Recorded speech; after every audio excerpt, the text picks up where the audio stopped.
What's up, friends? Welcome in to Rock Chalk Sports here on ESPN Kansas City and KansasNation.com. Thanks to everybody who's watching live on Facebook, live on YouTube as well. With Elijah Schmidt and Trey Myers behind the camera, alongside Dan Courtwright, I'm Sean Kellerman. Thanks, as always, for joining us here on KansasNation.com. Got a lot to get to today. Got the Home Run Derby last night, MLB All-Star Game tonight. Here in the opening segment, though, we're talking some KU news. First on the basketball side regarding one of the 8 coaches in the history of KU basketball. And then on the baseball side, good news for some guys who went undrafted in the MLB draft and have gone to social media to announce they will be returning. We'll break that down here in the opening segment.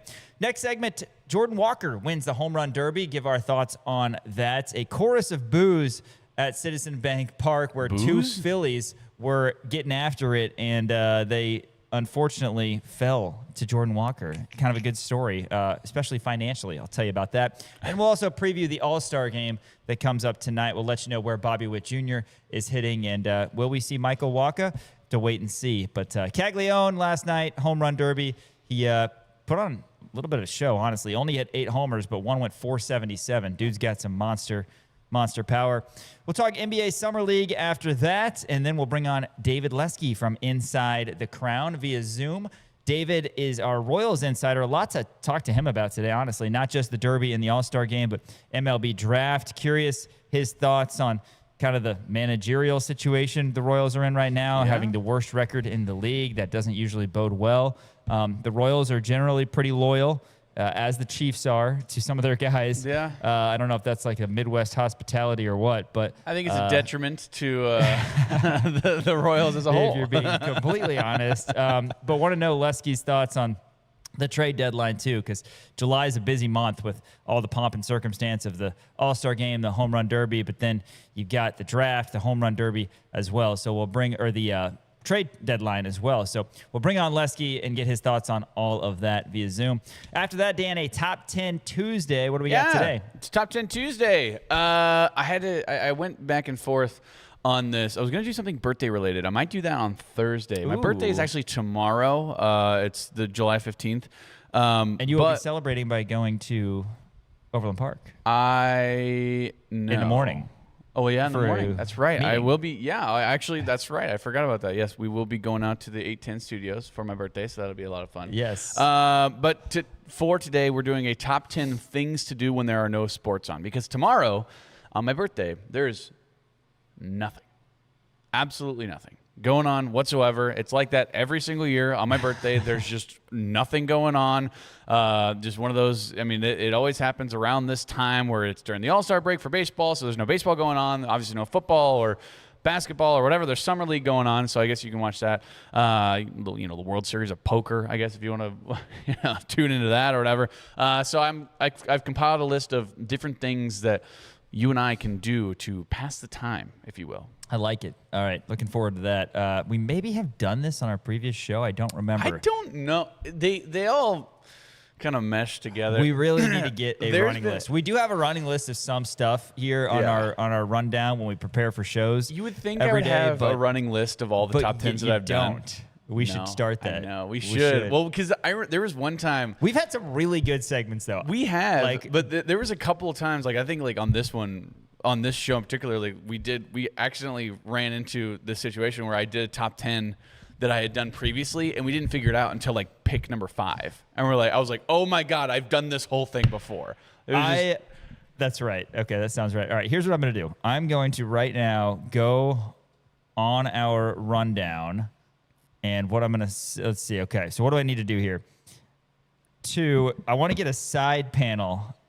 There's a tiny side panel arrow to expand. I want to get that going. You're gonna put in all the top 10s that I've done. I don't know. I think we need to start doing that, right? Probably. We had some good ones. We have I don't know. We've dumbed it down a little bit. Yeah, I did my top 10 mascots. I think I could beat in a fight. That was a fun one. Oh, my God. But we've done summer activities. We've done Sunday activities. Yeah. That was when I think we really hit our stride. Forbidden foods, yeah. The first, 2 months we started working together, we did Sunday activities. We started talking about laundry. Yeah.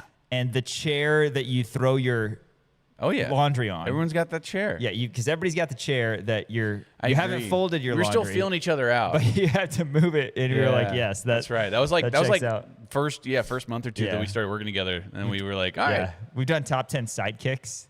That's a good one That too, was a good man. one. That was a really good. There have been some maybe good... I'll bring them back because that was on the old show. Yeah. Now we have the new show. Yeah.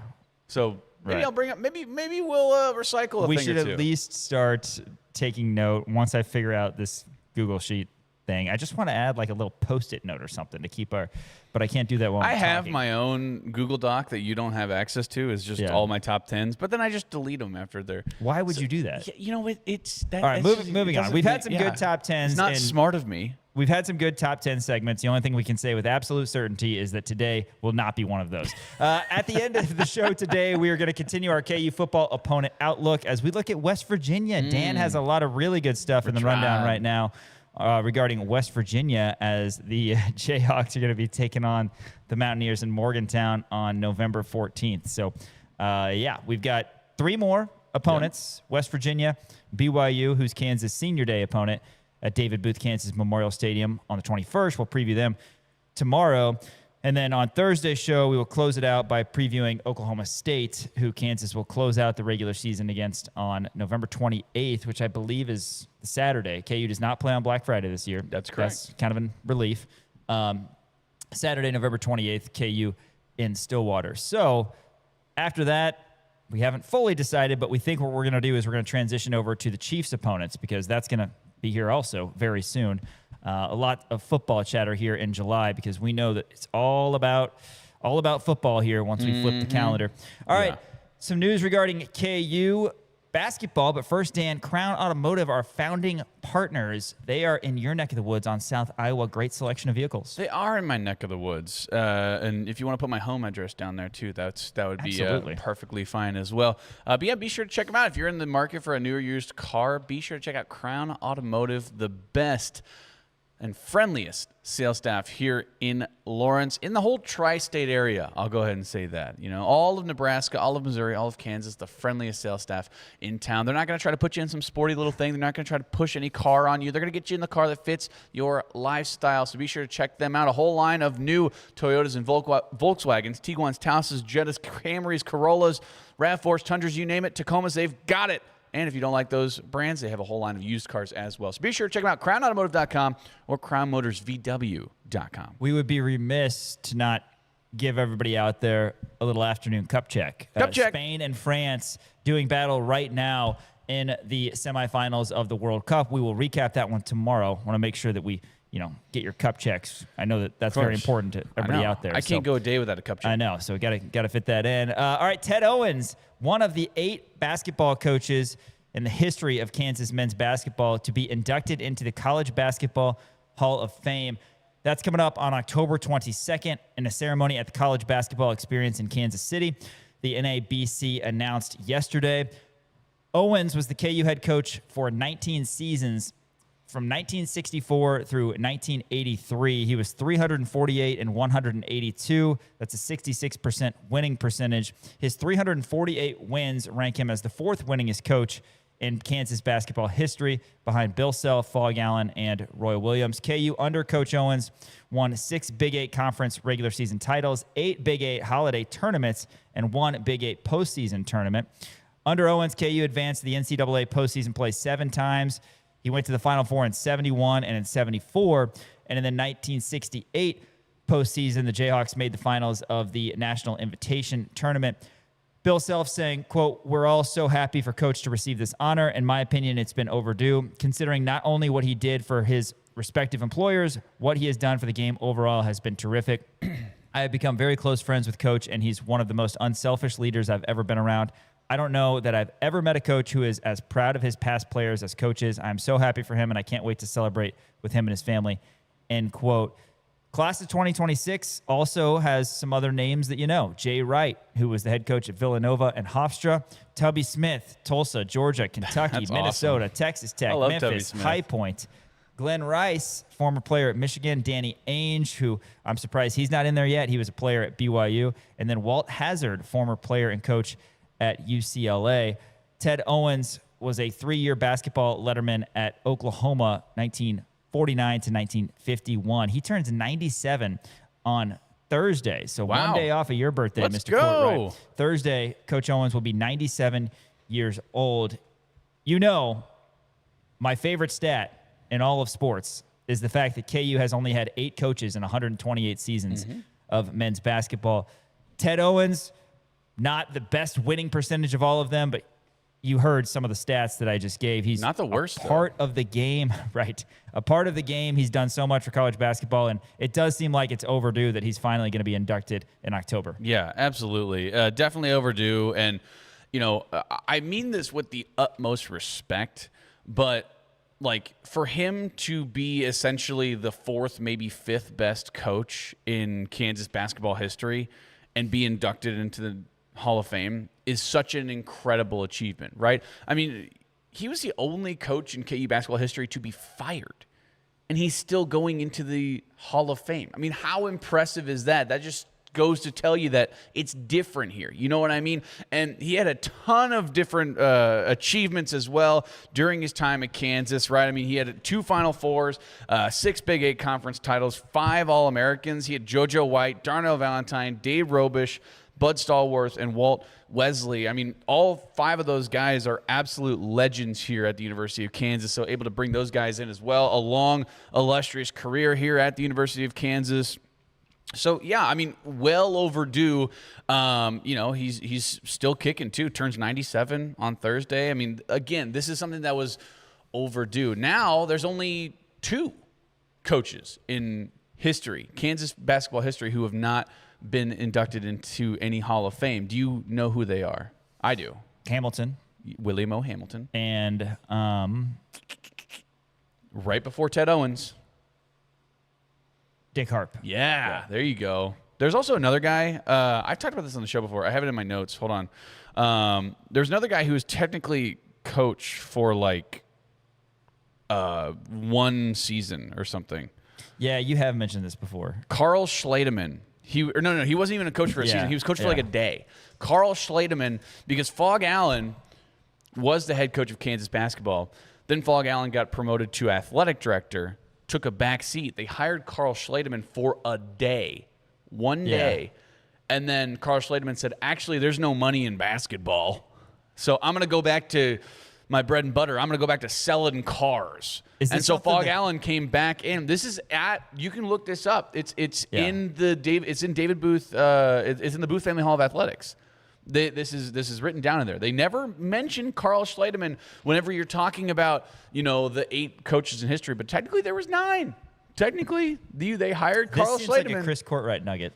Is that where you initially? No, I found it. Okay. I found it. I was walking around. It was a KU. Maybe it might have been a women's game. I got there a couple of hours early, and I was just you know, rooting around Booth Family Hall of Athletics.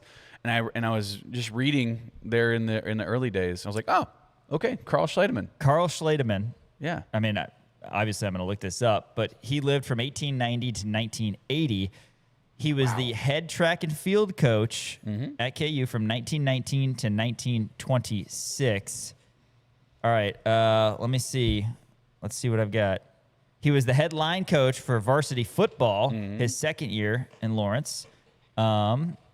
Track coach. But then, You're right. A single basketball game before Fog Allen took over, 1919 to 1920. Look at that. And then he worked alongside Allen to start the Kansas Relays as well. This guy knows ball. Very cool. That's a great nugget. I know. That is a trivia question nobody will get unless you listen to the show. Because I've brought this up to many people, and they're like, "Who the hell is Carl Schliedeman?"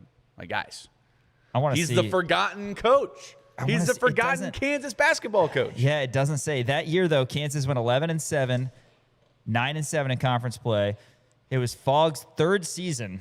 This is all very weird. By the way, we clocked Emporia State. Sorry, in case the Monday's for you. 37-22 at Robinson Gymnasium. That's so funny. Isn't that crazy? That's where KU played. Shout out Oak Auditorium. That's so great. Man, very, very interesting. I want to know which game it was that he coached. I don't know. I don't know. KU went 11-7, but it's kind of crazy though. And then Fog Allen, and then he quit to go sell cars.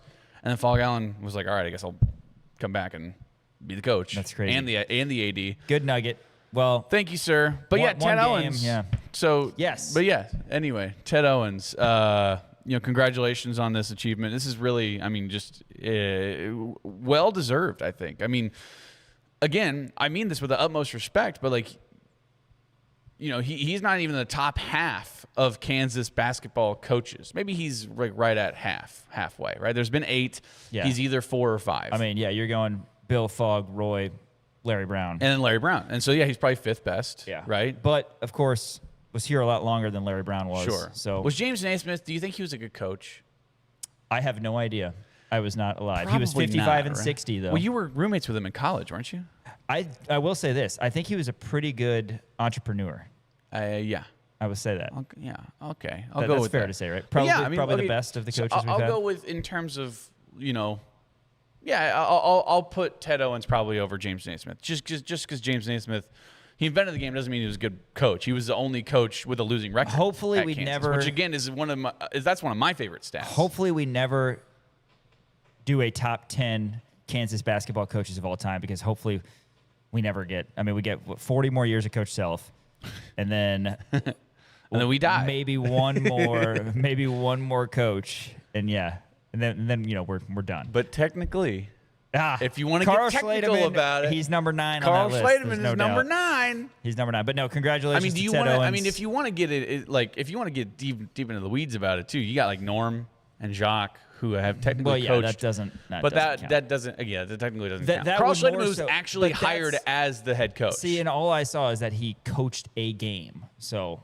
I saw it in Booth Family Hall of Athletics that he was hired as the coach, but then left. I'll swing back over there when I'm on Naismith Drive and Go check for it out. I'll show it to you, man. KU baseball. You had a post earlier today, actually, kind of combining the players on social media who have gone on record saying, hey, they're coming back to KU, and this is what we were hoping for, selfishly, honestly. Like, those guys didn't get drafted, which, I'm sure they were hoping to, and we were cheering for them on that front. But when they didn't get drafted, we were hoping to hear these guys were coming back. And feel free to go through that list. We did mention Bodie Ray yesterday, but a couple other crucial pieces for KU baseball. So Bodie Ray came out yesterday and said that it's time to run it back, put out a picture of them winning the Big 12. I think it was the regular season championship was the picture that he put out there. Also, 2 very notable names came out and said the exact same thing. They said, let's run it back. Cade Baldridge and Augusto Mungarieta. So this is absolutely massive. And we talked a little bit about this with Springer yesterday, but kind of a nice change of pace, I guess, for Dan Fitzgerald, because he doesn't have to find a new second baseman. He doesn't have to find a new either A, relief, or B, starter, because Bodie Ray can do either of those things. We saw him start a number of games last year, but he's more so utilized as a reliever. Now, to me, Bodie Ray seems like the kind of guy, he has a strong enough arm to be able to be one of those starters the Friday, Saturday, Sunday, whatever it may be. And then you bring back Augie, who is your catcher, right? So you don't have to replace those guys. And then you look at what Cade and Augusto Mungarieta did last year. Cade Baldridge hit .320 with a .866 OPS. He had 81 hits last year, 7 home runs. Augusto Mungarieta hit .292 with 17 home runs last year, .970 OPS. Baldridge is a switch hitter. We know this, and he can kind of go back and forth between whatever. I would love to see his splits, by the way, in terms of how well he hits right-handed versus left-handed. But Augusto Mungarieta coming back, he was, second on the team last year in home runs, but only behind Tyson LeBlanc, who was the all-time single-season record holder for the University of Kansas. So 17 home runs. You're bringing that back this coming year, so you don't have to replace your catcher. You don't have to replace your second biggest bat in theory. And you're bringing back Cade Baldridge, who, if you're giving out gold gloves, he definitely deserves one, because he was such a tremendous second baseman from last year.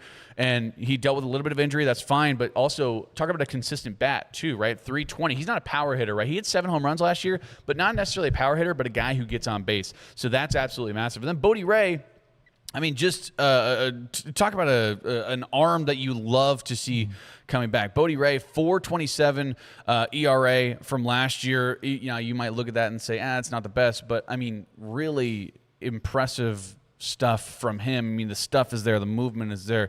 He's tall. He's got that outstanding release on his pitches.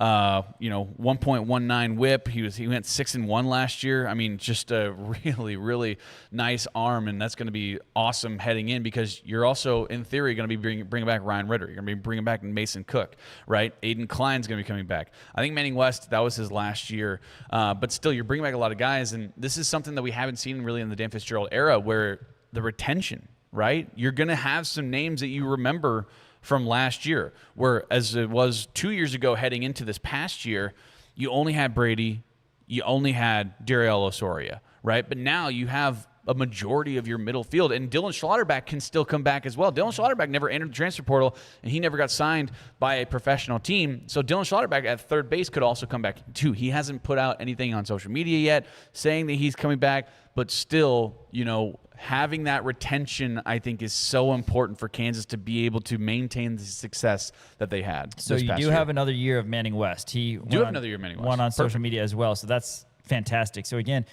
when you look at the pitching, you have Ryan Ritter, you have Bodie Ray, you have Manning West. That's a great place to start pitching. Yeah. And, there's some other pieces as well.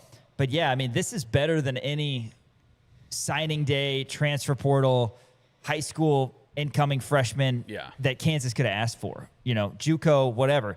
This is a lot of guys from a really talented, really successful team who know the culture, know the program, know the expectations, all announcing they're coming back. I mean, so expectations are going to be very high for Kansas because you're losing your best player. There's no doubt about that in Tyson LeBlanc. LeBlanc had probably the best individual season that anybody's ever had here at KU. But you also are returning Tyson Owens. So you're losing Brady Ballinger. In all likelihood, you're losing Josh Jaikoff. You're losing Jordan Bach. But Baldridge, a guy who hit 320 and started 60 of KU's 63 games. It was a shame that he didn't get to play against Oklahoma in that series. He had 14 doubles, 7 homers. And like you said, played awesome defense. He could play second base, and he did so fantastically. He also can play in the outfield. So that's interesting. Now, you're good at center field because you've got Tyson Owens out there who has a lot of power and hit a essentially conference clinching home run at BYU, did Tyson Owens. So he's going to be at the top of the order, as is Baldridge, who hit third behind Tyson LeBlanc for a lot of the year. Then you have Augusto Mungarrieta, another middle-of-the-order bat. You mentioned 292. He hit 17 homers. I mean, if Kansas didn't have Tyson LeBlanc hit 25, we'd be talking about Augusto and his power in the middle of the order because 17 is the second most on the team.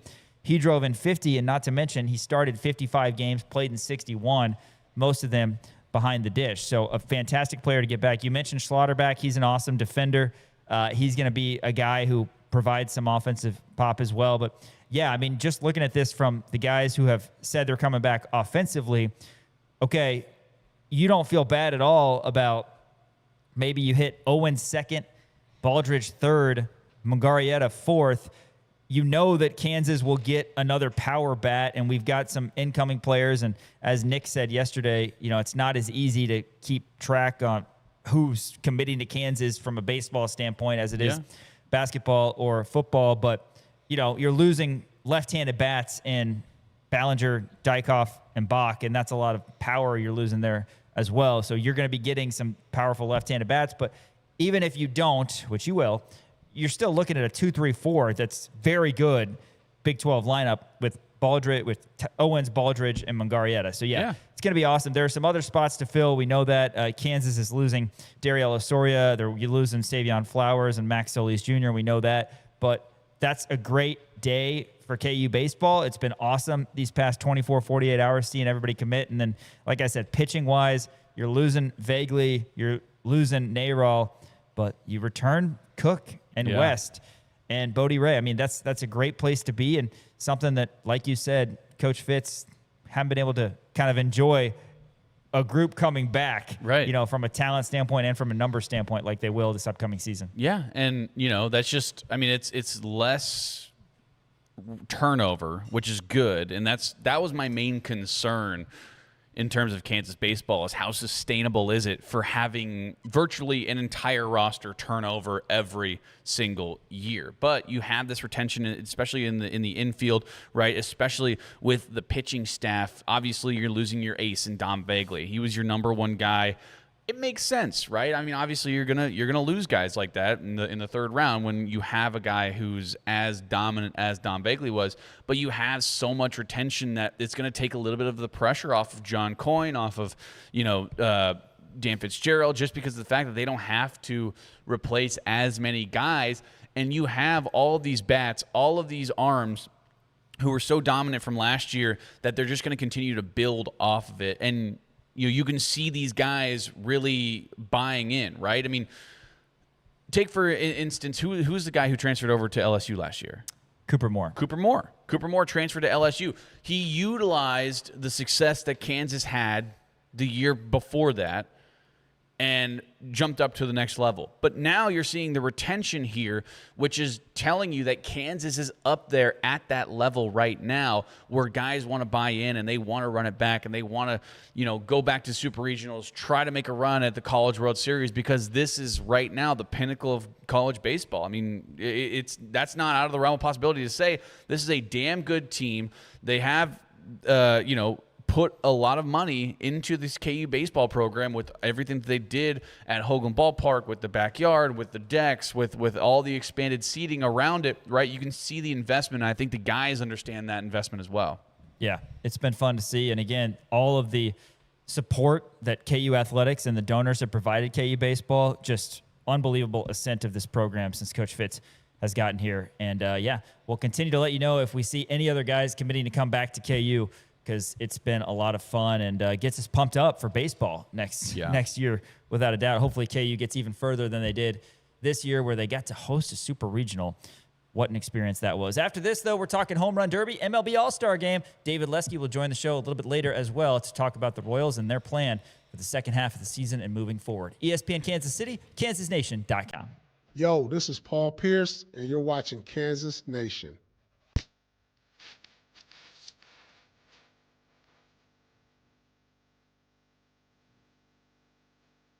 Celebrate the summer with savings at Crown Toyota. BZ models, 0% APR with a $500 cash incentive. RAV4 models, 4.99% APR. 2026 Toyota Tacoma, 3.99% APR. Get into a 2026 Tundra for 2.99% APR.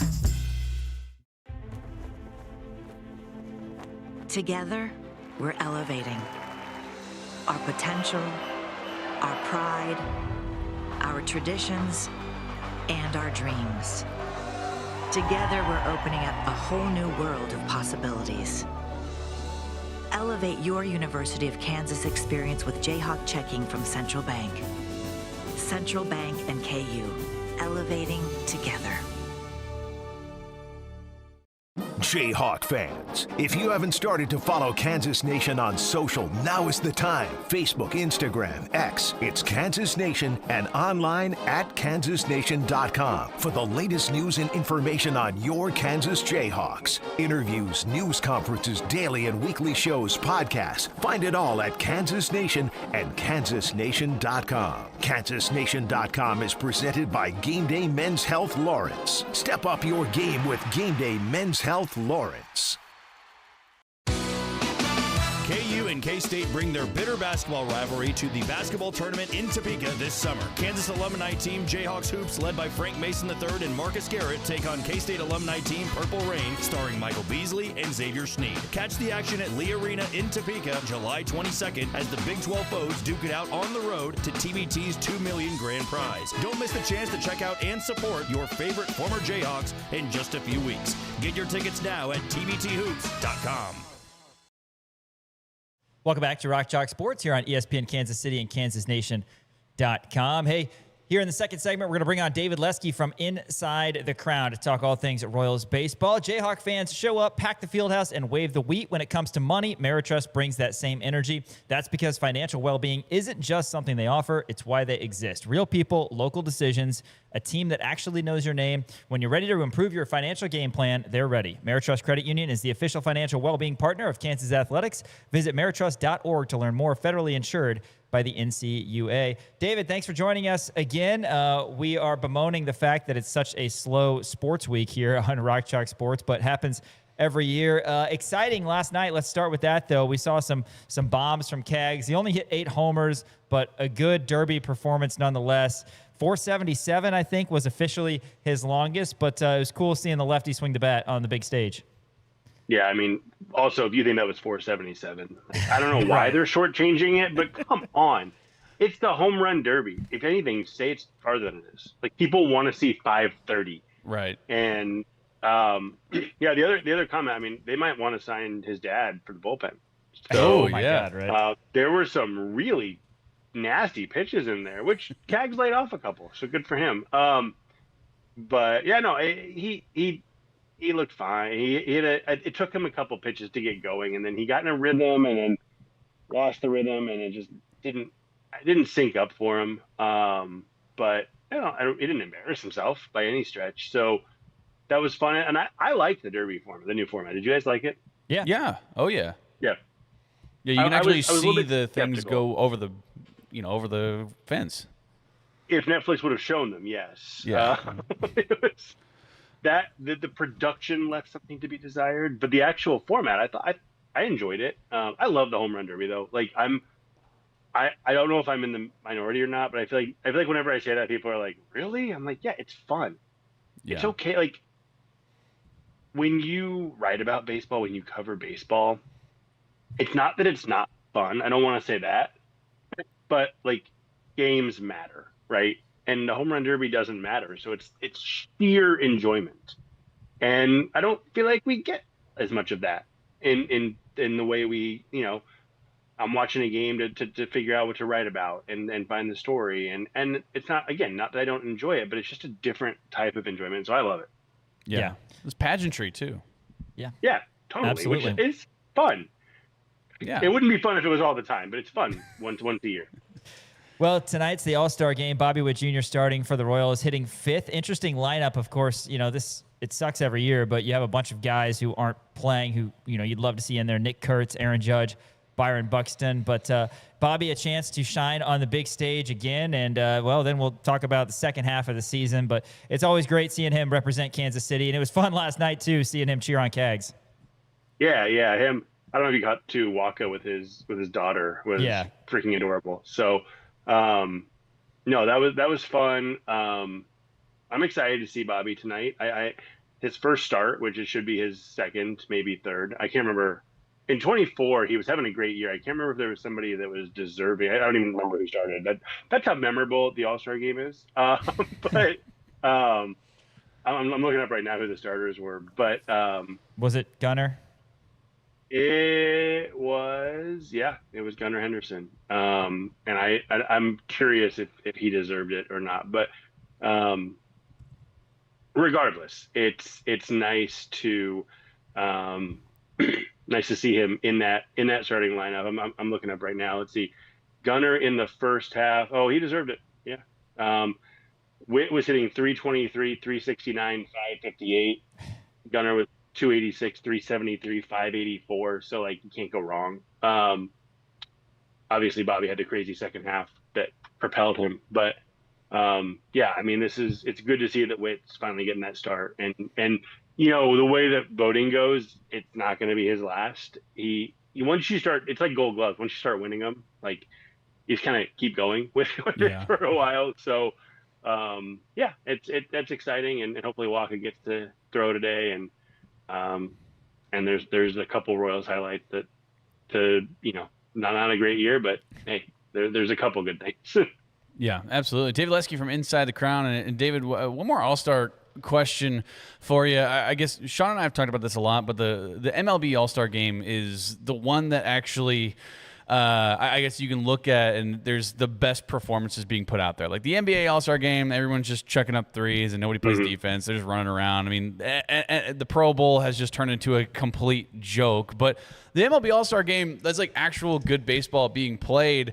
But something, and I don't know if I'm in the minority in this or not, I miss when they had that stretch where it determined home field. I think that gave a little bit more. What are your thoughts on that? You don't like that at all?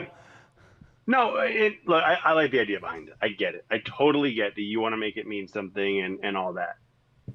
the problem I have. Let's look at this year's All-Star. I want to. I'm gonna look at the lineups real quick. I want to but we'll use Bobby Witt while I'm looking it up. Bobby Witt's going to decide who plays Game 1 at home in the World Series. Bobby Witt from the 38 and 59 Royals. Right. Fair. That to me is one of those things. It's like I don't think that makes a whole lot of sense. Home field advantage is important in the World Series. And look, it benefited the Royals twice. They got home field because of the All-Star game in 14 and 15. I just don't. I think there's got to be a better way, and I'm okay with this All-Star game being a total exhibition. And the reason it's better than the others is because in the other games, you can play differently and still be okay. You can't really play differently in baseball. True. Like, maybe you don't dive for a ball. Okay. Maybe you don't crash into the wall for a catch. Sure. But like you pitch, you hit. I mean, it's very difficult to change your game in baseball. And so you have to play it the way that you typically play. And so I think that alone, it lends itself to being a competitive game. Whereas, football, we're not going to blitz. They don't even play the game anymore. So it doesn't really matter. Basketball, we'll just chuck up threes. We're not going to drive. We're not going to go hard into the paint, like all that.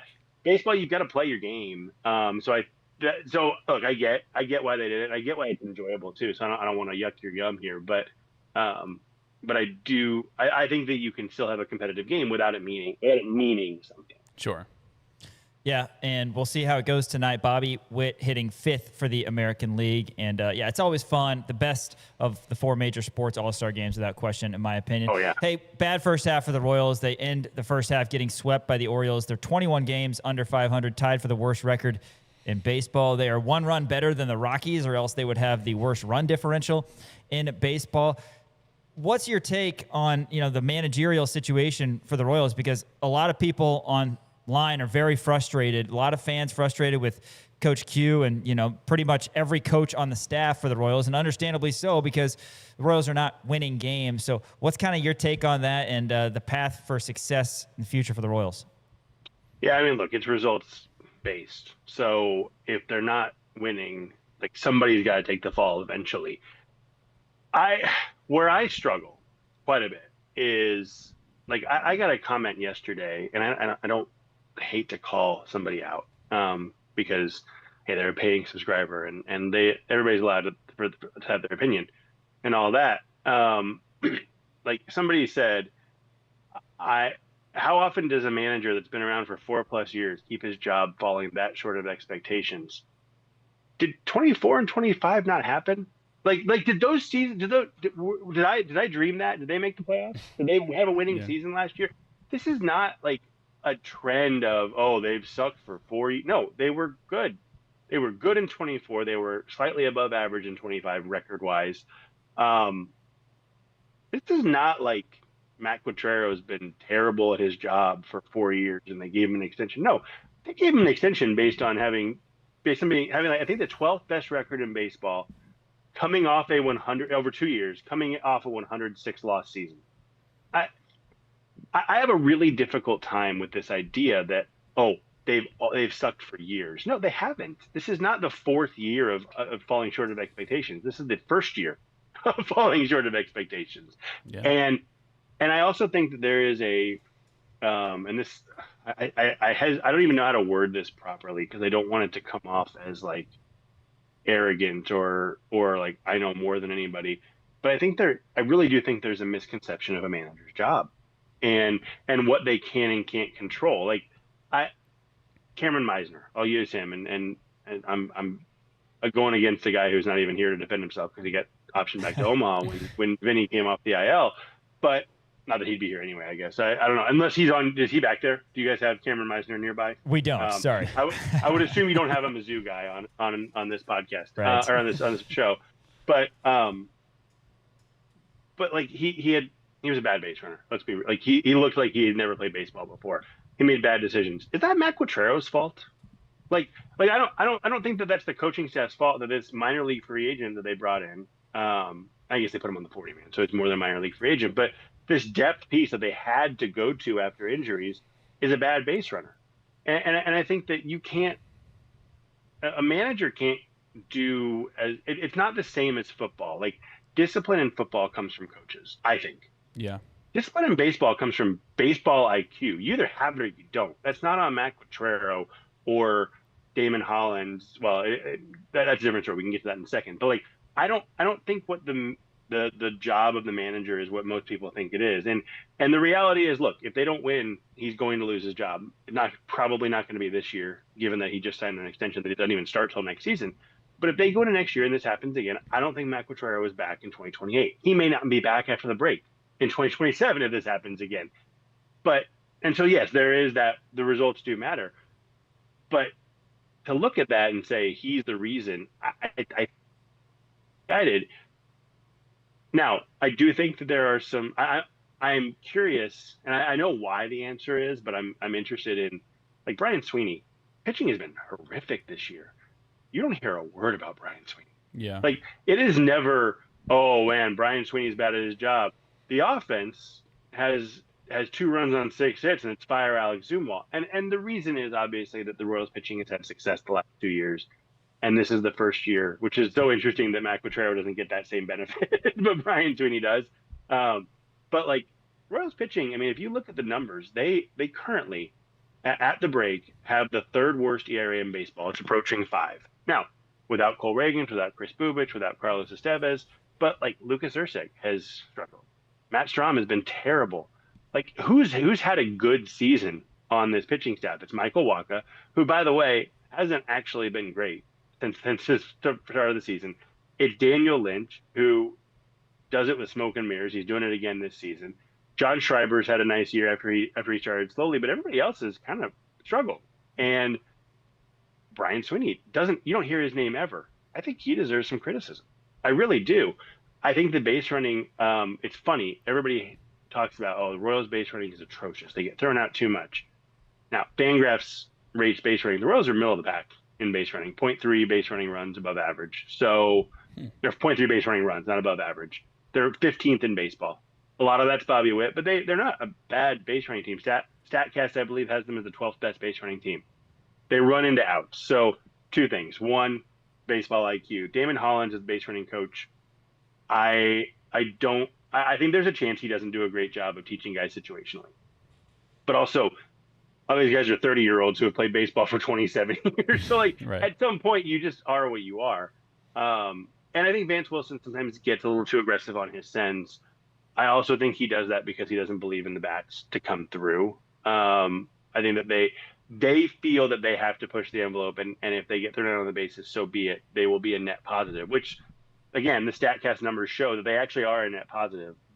There are some times that you're like, what are you doing, man? So I do think that there is some blame to go on the coaching staff. I just struggle a little bit with the Quatrero situation because I've seen some things online. Oh, he's cost the team 11 games this year. Really? I can't believe he put Matt Strahm in the 8th inning. Oh, the guy who they traded for to pitch in the 8th inning. Yeah. To face all lefties. Let's blame a player. Let's blame a player once in a Yeah. while. It's okay. It's okay to blame them for not being good enough. Yeah, I mean, that's totally fair. And I mean, you bring up a good point. We'll bring this up with like KU basketball sometimes. It's like Bill Self isn't the one missing threes, like yeah, totally. Yeah, like Matt Quatrero, he's not the one pitching in the 8th inning. He's not the one swinging the bat, right? So yeah, I mean, you should put some blame on the players, I guess, for just lack of production, I guess. But also, real quick, let's go back to last season. I mean, do you look at that Royals bullpen and think, oh, that's a talented unit? That is a good bullpen. When you've got your closer striking out 20% of batters, your setup guy striking out 18%. Like, that's not a talented bullpen. No. They had a 3.63 ERA last year. That's 7th best in baseball. Did Matt Quatrero do a good job last year and forget how to do that this year? Right, exactly. So my thought is, like, this is on the players and some injuries too. I mean, because you think about, like, this team, they're 7-16. They started off really poorly without injuries other than Carlos Estevez, which I think was a meaningful injury. It really was. But then they started riding the ship, and then they started getting hurt. And once they started getting hurt, they just couldn't overcome it. And I mean, they were 17-19 when Cole Reagans the night Cole Reagans pitched his last game. Then they were 19-21. Then Chris Bubich got hurt, and then Isbell and Pasquantino and Garcia, and I'm in the wrong order there. But I mean, you start to lose all these guys, and Strahm missed time too. Like at some point, you just can't overcome it. Yeah. And they reached that point. Yeah, absolutely. David Lesky from Inside the Crown. Hey, David, the MLB draft just went down. I'm going to ask you individually each 21. No, I'm just kidding. I'm not going to do that. Let's do it. But I want to ask you just your overall thoughts in terms of how the Royals did in the MLB draft and maybe a word on maybe the top 3 guys. You got Zion Rose at the 6th pick. A lot of people kind of had him in the 30s, but the Royals really liked what they saw out of him. Tyler Rabe out of Ole Miss. And then a guy that we have watched this year, Max Yell in the third round. I mean, one of the best pitchers, I think, in all of college baseball from last year from West Virginia. But your thoughts overall in terms of how the Royals did in the MLB draft? Yeah, I think they did. I'm not going to put Keith Law wrote this. He doesn't put a letter grade on graphs because it's ridiculous. So I'm not going to do that. I think they did fine. I think they did fine to well. Where I struggle with this draft is when you have the 6th overall pick, and it was a gift. They won that in the lottery because they had the 16th or 15th best record in baseball, however that works out. So they would have had the 16th pick in the draft if it had just gone straight record. They got pick number 6.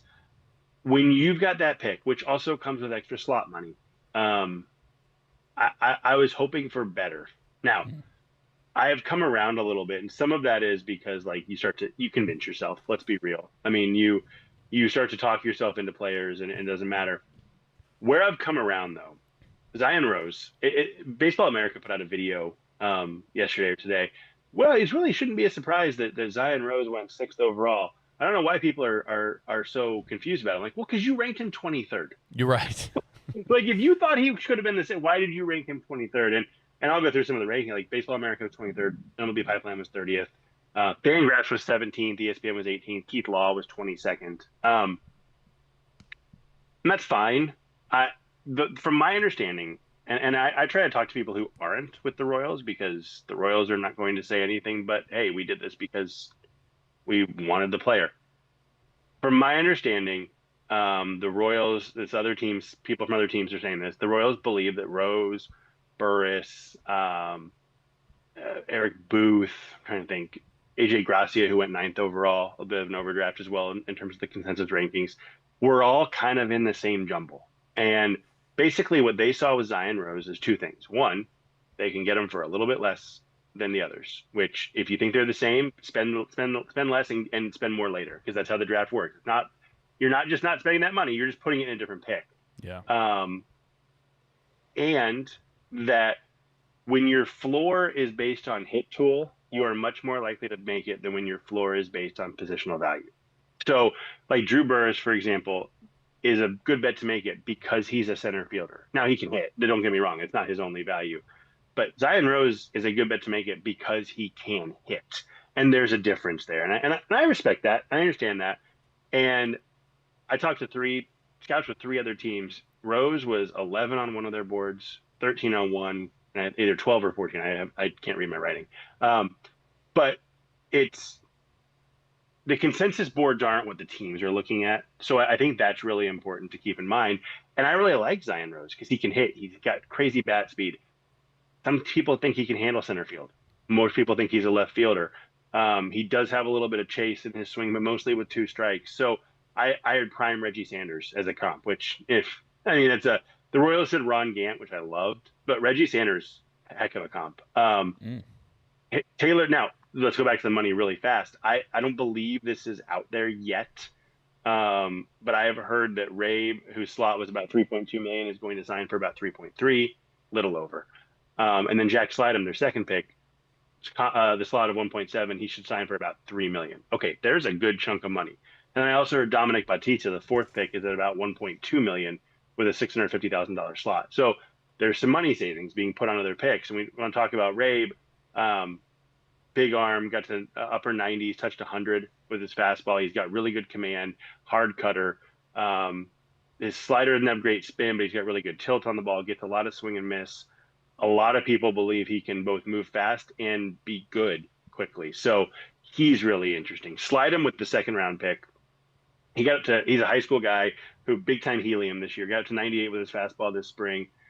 He's a little bit opposite of Ray. He's got crazy spin. The tilt's not quite there. He has a changeup that I think can be good at some point.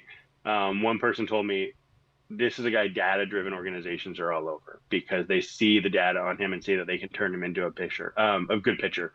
Big frame, so there's some power to add. You mentioned Maxiel, yeah. He's a big dude, 6'6". Mm-hmm. He's got a really deceptive delivery, which helps his arsenal. But yeah, he's 96, 97 with his fastball. He doesn't have a lot of life on it, but he's got crazy extension because he's so tall. And then his high spin slider. I think there's a good chance he ends up in the bullpen, probably, maybe quickly. One scout told me I'd start him and live with the hiccups through at least 27 and see what happens. But yeah, and then I'll touch on a couple real quick. Dominic Bautista, the outfielder who was not ranked by MLB Pipeline. A lot of people told me that's a miss, that he is super talented, fast, powerful. Somebody told me, and this is a weird comp, but stick with it, Bobby Witt type power in that it doesn't always show up, but like he can hit it 450 feet and go on a run. So I think that's really interesting. Dylan Veig, the 209th pick, 7th rounder, I believe, probably a reliever, but this heavy sinker and a really good slider, gets a ton of ground balls. Camden Johnson, the 9th round. I saw somebody say that they wouldn't be surprised if he was picked in the 2nd round. Like Just Baseball, who I read a lot, they had him ranked 82nd, and the world got him at 269th. Probably a utility guy, but good feel for the barrel, fast pitcher, for a fast guy. But he can play shortstop, which is big. And then they popped in the 19th round for Hudson Devon, who is a high school pitcher from Indiana. He was ranked 111 on Baseball America, and they got him in the 19th round. They might have to put some of that money onto him to get him, but I think they have some from the Rose pick. And, as a high schooler, sitting 93, 94, 95, tops at 98, shows a good feel for breaking balls. So he's an Alabama commit, which, NIL money is not huge in baseball right yet. It hasn't gotten there really. It's still there, but it's not massive. But they're going to have to pay him if they want him. And I've heard that they think they can. They're not sure they can, but they think they can. So we'll see how that goes. But he's the back half pick who I think is really interesting. The one other guy, Lance Hartley, is a guy who I think the Royals mentioned thought that he would go on day one. They got him in the 12th round, and big power arm, big splitter. He's a transfer commit to South Carolina. So we'll see if they can get him signed too. Man, that's a great breakdown as the MLB draft is now in the rearview mirror. David Lesky has phenomenal coverage. InsideTheCrown.substack.com. He's got over 5,000 subscribers. Give him a subscription. Stay up to date on all of that. And then, David, next couple weeks, as much as we'd like to, and we'll briefly touch on the actual games. We're going to be talking a lot of trade deadline with you guys who might be moved out and maybe get a few guys in. Who knows? But the Royals undoubtedly are sellers at this point, having the worst record in the league. So appreciate you. Safe to say. Appreciate you as always, David, and we'll chat next week. Sounds good. Thanks, guys. Yeah, David Lesky, InsideTheCrown.substack.com. More coming up here on Rock Chalk Sports, ESPN Kansas City, KansasNation.com. I'm Tyson LeBlanc. You're watching KansasNation.com. Together, we're elevating our potential, our pride, our traditions, and our dreams. Together, we're opening up a whole new world of possibilities. Elevate your University of Kansas experience with Jayhawk checking from Central Bank. Central Bank and KU, elevating together.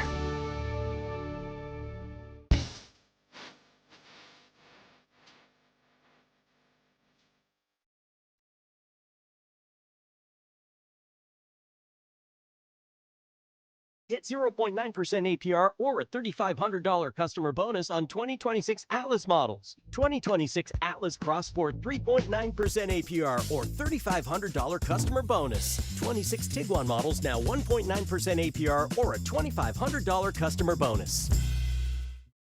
Jayhawk fans. If you haven't started to follow Kansas Nation on social, now is the time. Facebook, Instagram, X. It's Kansas Nation and online at kansasnation.com for the latest news and information on your Kansas Jayhawks. Interviews, news conferences, daily and weekly shows, podcasts. Find it all at Kansas Nation and kansasnation.com. kansasnation.com is presented by Game Day Men's Health Lawrence. Step up your game with Game Day Men's Health Lawrence.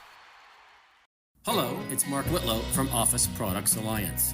OPA is not just your local office products connection. We have expanded our offerings to network cabling installation, security cameras, door access, and IT services. We all need to keep pace with new technologies. You can trust a Kansas City company that has been your partner for 32 years. Check us out at opakc.com. Supporting local businesses and our community is more important than ever. Welcome back to Rock Chalk Sports here on ESPN Kansas City and kansasnation.com. Sean Kellerman, Dan Courtwright with Elijah Schmidt and Trey Myers behind the cameras today. Hey, Ameritrust is a new partner of us here at Kansas Nation. You know the feeling. The field house gets loud, the chant starts low, and the Jayhawks bring the energy. That's Lawrence. Ameritrust Credit Union thinks your money deserves that same feeling. A team in your corner that's pulling for you, win or lose, season after season. Financial well-being isn't just something they offer. It's why they exist. First car, first home, first business. Whatever's next in your money story, they're right around the corner at 6th and Wakarusa here in Lawrence. Real people making real decisions locally. Ameritrust Credit Union is the official financial well-being partner of Kansas Athletics. Stop by the branch or visit ameritrust.org, federally insured by the NCUA. Hey, in the second hour of the show today, we are going to be talking NBA Summer League, how our Jayhawks did last night. Dan's going to give a top 10 things to do specifically this week, right? Yes, specifically this week. This week is, what's the opposite of an equinox? I don't know. Solstice? Solstice. Yeah, the sports right. solstice? Yeah. Solstice. Yeah, because the sports equinox, usually it's like, hey, there's, right. all the major sports are happening on the same day. Now there's a solstice going on where there's nothing going on, at least tomorrow, right? You got the All-Star game tonight. I'm sure there's some golf. Maybe Wimbledon's over. I guess you get the Tour de France. Nick Springer is all about the Tour de France. But yeah, so I'm doing my top 10 things to do when there are no sports on. Just some different activities for the average sports fan when there's nothing going on, especially for this week. So you can check that out, kansasnation.com, if you want to make your way on over there. Yeah, we're also going to have a KU football opponent outlook as we look at the November 14th opponent, West Virginia. If you are listening on ESPN Kansas City, as Dan said, flip on over to kansasnation.com for the final hour of the show. You can also catch us live on Facebook, live on YouTube as well. Talking a little home run derby as well, and some All-Star game chatter. And then we've got a loaded show tomorrow, too. We'll have our KU mailbag segment. Find us on socials at the Kansas Nation, Twitter, TikTok, Instagram, Kansas Nation on Facebook, at the Kansas Nation, also on YouTube. We'll have Henry Greenstein, KUSports.com, and the Lawrence Journal World. We're also going to ramp up our TBT talk throughout the week as well. So if you're listening on ESPN Kansas City, thanks for tuning in, and flip over to kansasnation.com for the remainder of Rock Chalk Sports. What's up? I'm Bodie Ray with Kansas Baseball, and you're watching kansasnation.com. Pool, spa, and patio sale at Family Leisure. Pool starting at $19.99. Buy now, swim this summer. Spa starting at $34.99. Swim spa starting at $16,999. 0% interest until 2030 on select items. Adirondack chairs only $199. 5-piece dining set only $8.99. Wicker dining sectional now only $19.99. Make memories this summer. Pool, spa, and patio sale going on now at Family Leisure.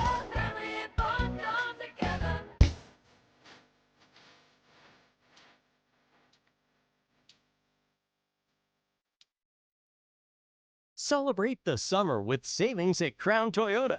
BZ models, 0% APR with a $500 cash incentive. RAV4 models, 4.99% APR. 2026 Toyota Tacoma, 3.99% APR. Get into a 2026 Tundra for 2.99% APR.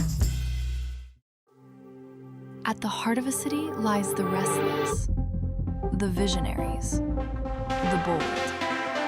From redefining events to guiding local youth, providing lifelines of industry, or reshaping wellness across the region, you deserve a financial partner that matches your ambition. At Ameritrust, we handle the finances, so you can take care of the bold. Ameritrust Credit Union. Business, thinking, bold.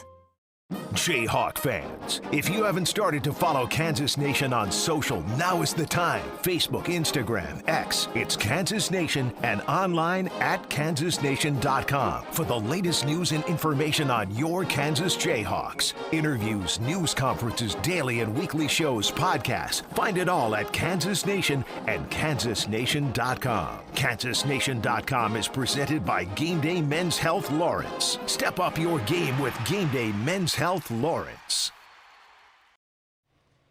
Welcome back. Sean Kellerman, Dan Corwright with you here for the second hour of Rock Chalk Sports. Well, we had David Lesky on a little bit earlier in the show via Zoom, insidethecrown.substack.com. He is a great Royals insider, and the next couple weeks we're going to be talking to him in detail about trade deadline stuff for the Royals. There's a lot of guys who could be moved. Lane Thomas is a name that's been mentioned, and he's been on fire recently. So really good against left-handed pitching. He's a guy who I could see being moved. And, yeah, like Lesky said, regarding the Royals, Dan, it sucks, but it gets to a point where there's so much attrition, it's just not going to happen for you. And that, it seems like, has been the case for the Royals, which sucks because you do have some good players, and we're excited about the future of guys like Carter Jensen and Jack Caglione, and Bobby Witt and Maikel Garcia are both still only 26. And, I love that kind of foursome that we've got right there. And, we'll see what happens with Pasquantino and see what the future looks like for Salvador Perez. But when you look at the injuries to Vinny and Maikel and Reagans and Bubic and Estevez, and I mean, it's just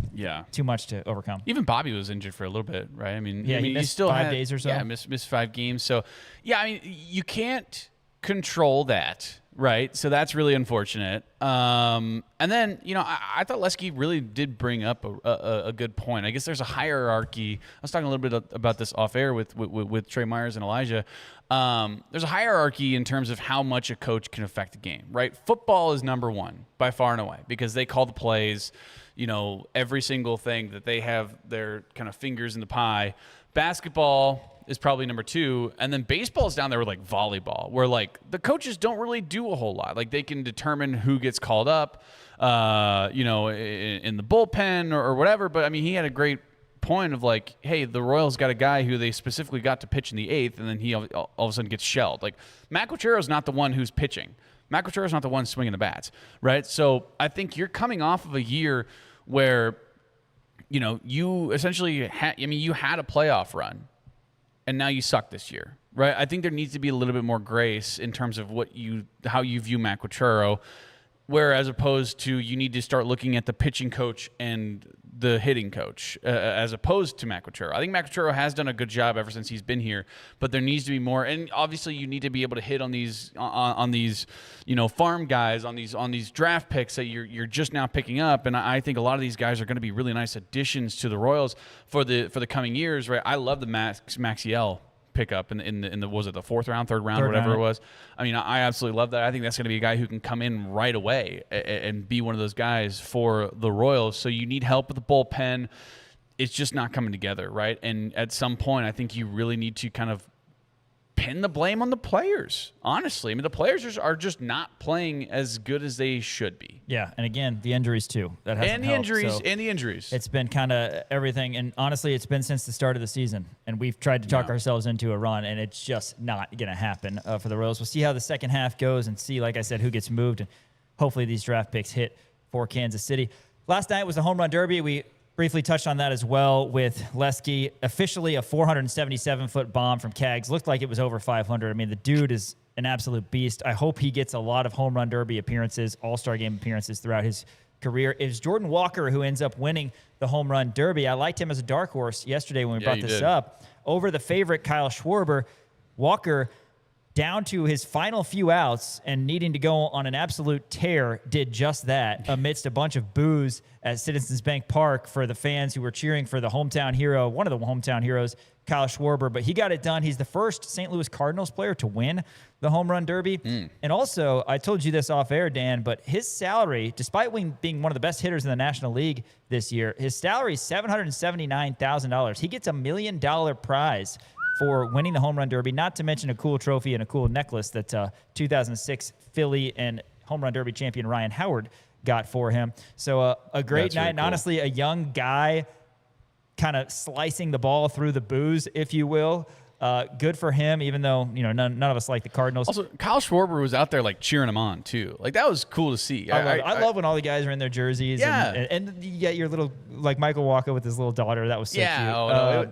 That was fun to see. No, it is fun. And again, it's seriously nostalgic every year, the home run derby, because it reminds you, and I'm sure your birthday was around it every year growing up too, but it reminds you of like an awesome part of summer with fireworks and going to the pool, playing with your friends. For sure. And, the home run derbies tonight. We gotta go home and watch that. Usually there was a good stretch there, maybe 5 or 6 years in a row, where my dad would take us to a Royals game for my birthday, but it would always have to be like a week before my birthday or the week after my birthday, because my birthday always fell around the All-Star game. Right. So it was, whatever. But no, again, it is a nice little kind of break, and I think the home run derby is fun. I agree with Lesky. I mean, Lesky talked about it. Like it's about the pageantry of it all. You know what I mean? Like you don't want to have a home run derby once a week, but once a year. Like it is so much fun to watch, and I think that I like the new rule changes as well in terms of it's a number of swings as opposed to like a running clock. I like it. Yeah. I absolutely love it. Congratulations, man, to Jordan Walker. I mean that was cool to see. Now, it's nice I when you have a guy who's not already. I mean, he maybe is a multi-million-dollar, but not much. He's not making $1 million a year. He just made life-changing money. And he really struggled after being a top prospect. He really struggled in 24 and 25, and was able to answer the call. He's been one of the best hitters, like I said, in majors. And I asked you this: done. if there was $1 million at stake, do you think you could hit one home run in I'll say Kauffman Stadium? There's no way. You don't think so? There's no way. You don't think you got the power? I've seen you hit a home run with a softball. With a softball on a softball field. Yeah, aluminum bat. We'll give you an aluminum bat. I don't think so. With a rocket launcher on the end. At the little K. I'll give you the little K. I could hit one. All right. All-Star game tonight.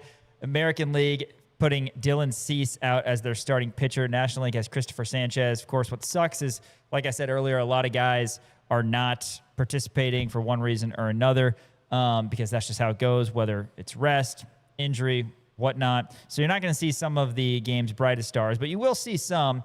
And I'm going to go through some All-Star Game MVP odds according to DraftKings. And Dan, I'll ask you if you have anybody that you like. But the National League are favored at -135. Over/under is 8. I'll say this: you never really know in terms of an MVP, because a lot of times it comes down to one swing, who gets it done. And usually the starters get a couple at bats, maybe, and then the bench guys each get one at bat. Most of the time, everybody gets in the game for an opportunity. I'll tell you who the favorites are. The hometown heroes, Kyle Schwarber and Bryce Harper, are both plus 1,300. They'll probably maybe even get a third at bat. Juan Soto is plus 1,800. Junior Caminero plus 2,000. Bobby Witt Jr. is plus 2,200, as is Yandy Diaz, Murataka Murakami, and Mike Trout.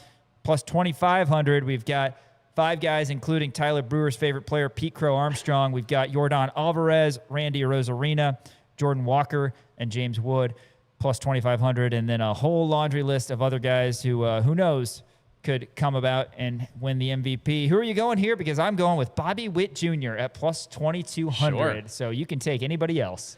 You know what? I've been hearing a lot of really good things about him. Give me James Wood plus 2,500. He's been laying the wood, man. That's what I'm saying. Like back-to-back leadoff homers the last couple days. That's what I'm saying. Like he's been really solid over this last month or two, and I like James Wood. I you know what, it like you said, it's impossible to know, because like every once in a while, like it'll come down to just one at bat. Like who knows, right? Ben Rice could get, Wilson Contreras could just smack a homer. Like who knows? And wind up winning, having a walk-off or whatever. So nobody knows exactly who it's going to be. It makes sense that Kyle Schwarber and Bryce Harper are up there just because it's in Philly, and both those guys are Philly guys. Give me James Wood. It does I have a feeling about him. It does suck that Aaron Judge is not playing, and either Shohei Ohtani, of course. He'd be the shortest odds of anybody, undoubtedly, but not playing due to injury. Really quick, the lineup for the American League: it's Trout, Alvarez, Shea Langoliers, Caminero, Witt, Cody Bellinger, Ben Rice, Riley Green, Ernie Clement. Vlad Guerrero was voted in. He's only got 6 homers. He's got a career low in like every offensive category. Right. And he said he's not playing to rest up and focus on the second half. Realistically, he's probably doing it because he's like, I don't deserve this. I didn't have a good. I mean, the fans voted him all in, of Canada is voting for Vlad Guerrero Jr., which like makes sense, and that's kind of how it was back in whatever it was 2015. Like, oh my gosh, when you had Kendrys Morales and, Paulo Orlando. I don't think Paulo Orlando was Omar Infante. Omar Infante. Yeah. one. I mean, Omar Infante was the big one. So that's the fan vote, obviously. But I think Vlad Guerrero's doing the right thing. Yeah, I think so, resting too. up for the second half, but really, I think he understood, like, I do not deserve to be in this whatsoever. AL who did not crack the lineup due to injury. Nick Kurtz, Aaron Judge, Byron Buxton. On the flip side for the NL, it's Schwarber, Soto, Freddie Freeman, CJ Abrams, Max Muncy, Ozzie Albies, Brandon Marsh, Andy Pajes, and Drake Baldwin. And again, Ohtani not playing. Christopher Sanchez of the Phillies gets the start in his home park. Not surprising there. He has had a great season, except when he got absolutely shellacked by the Royals out of absolute nowhere. Right. And then Dylan Cease of the Blue Jays will start for the American League. Again, that's tonight, 7 o'clock, the All-Star game from Citizens Bank Park. Dan, NBA Summer League.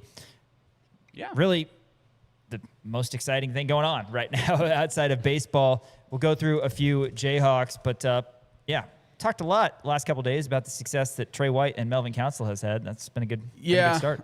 So I'll start here with the Atlanta Hawks, because the Atlanta Hawks, they wound up beating the Boston Celtics 102-90. Zeke Mayo had 20 minutes in this game coming off the bench, only 3 points, 1 for 7 from the field, and that was a three-pointer, went 1 for 4 from the three-point line. But again, added 3 steals to that as well. So Zeke Mayo is showing that he can do it on the defensive side of the ball. Now, he did have a -7 in the plus-minus, where you had, a bunch of other guys like Kobe Johnson at 23 minutes. He was plus 18 in this game. So that's impressive by him. Henry Vasar, had 20 points in this game, 23 minutes, but he was also a -7.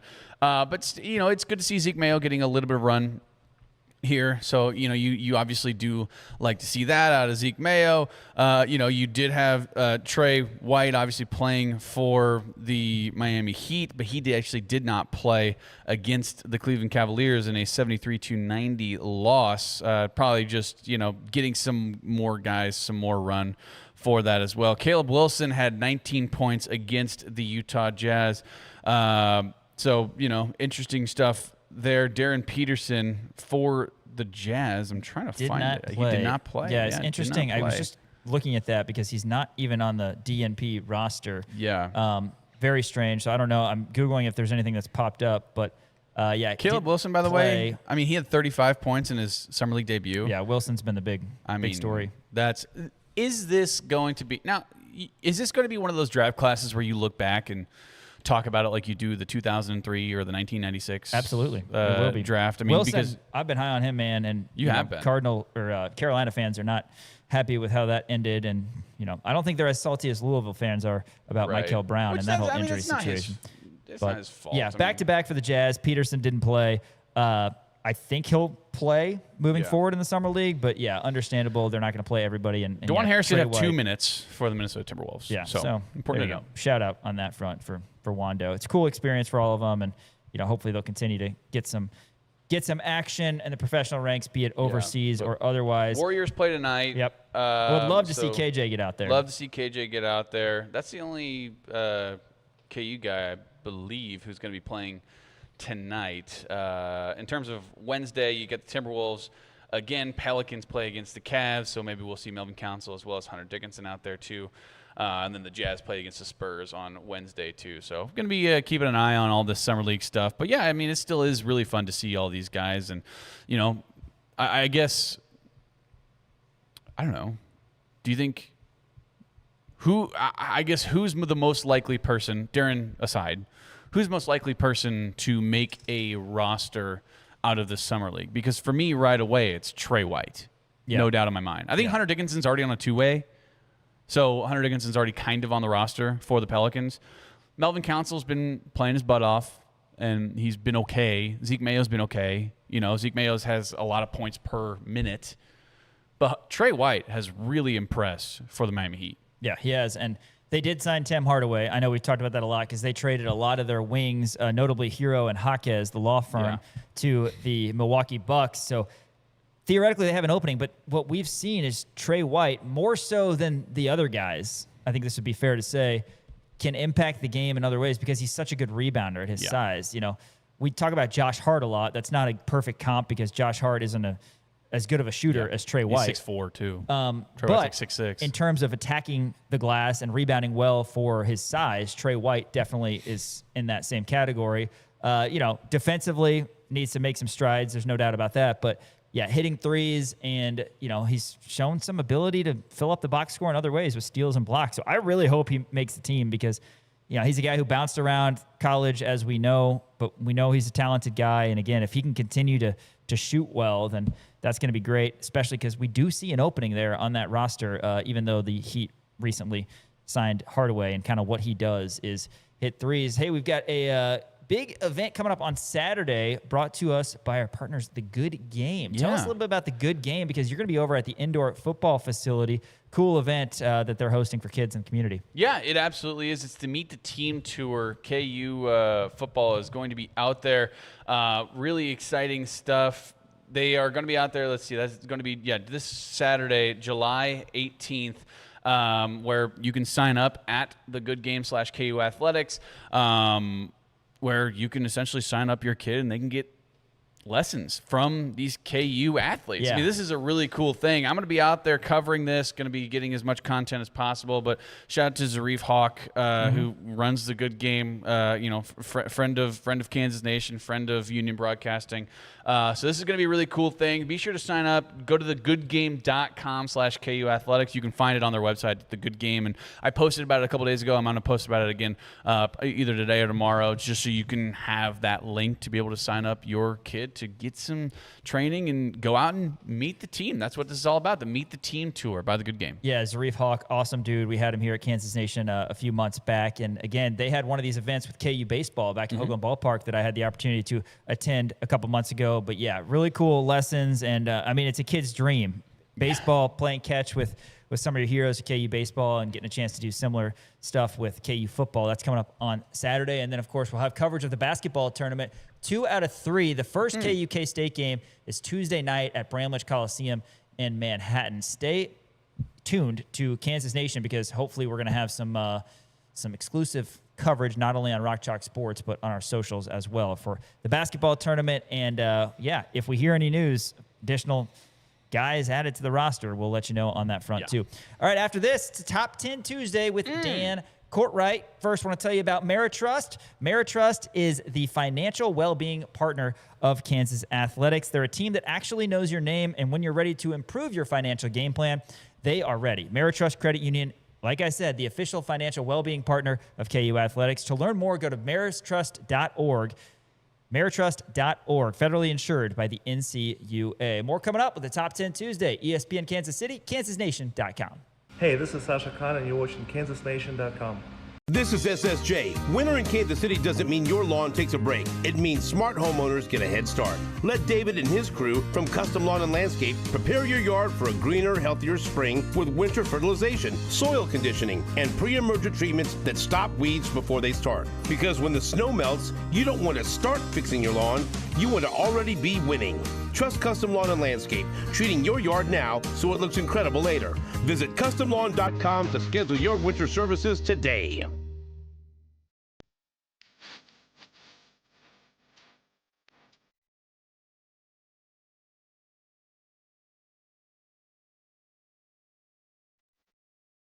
Get 0.9% APR or a $3,500 customer bonus on 2026 Atlas models. 2026 Atlas Crossport 3.9% APR or $3,500 customer bonus. 26 Tiguan models now 1.9% APR or a $2,500 customer bonus. Pool, spa, and patio sale at Family Leisure. Pool starting at $19.99. Buy now, swim this summer. Spa starting at $34.99. Swim spa starting at $16,999. 0% interest until 2030 on select items. Adirondack chairs only $199. 5-piece dining set only $8.99. Wicker dining sectional now only $19.99. Make memories this summer. Pool, spa, and patio sale going on now at Family Leisure.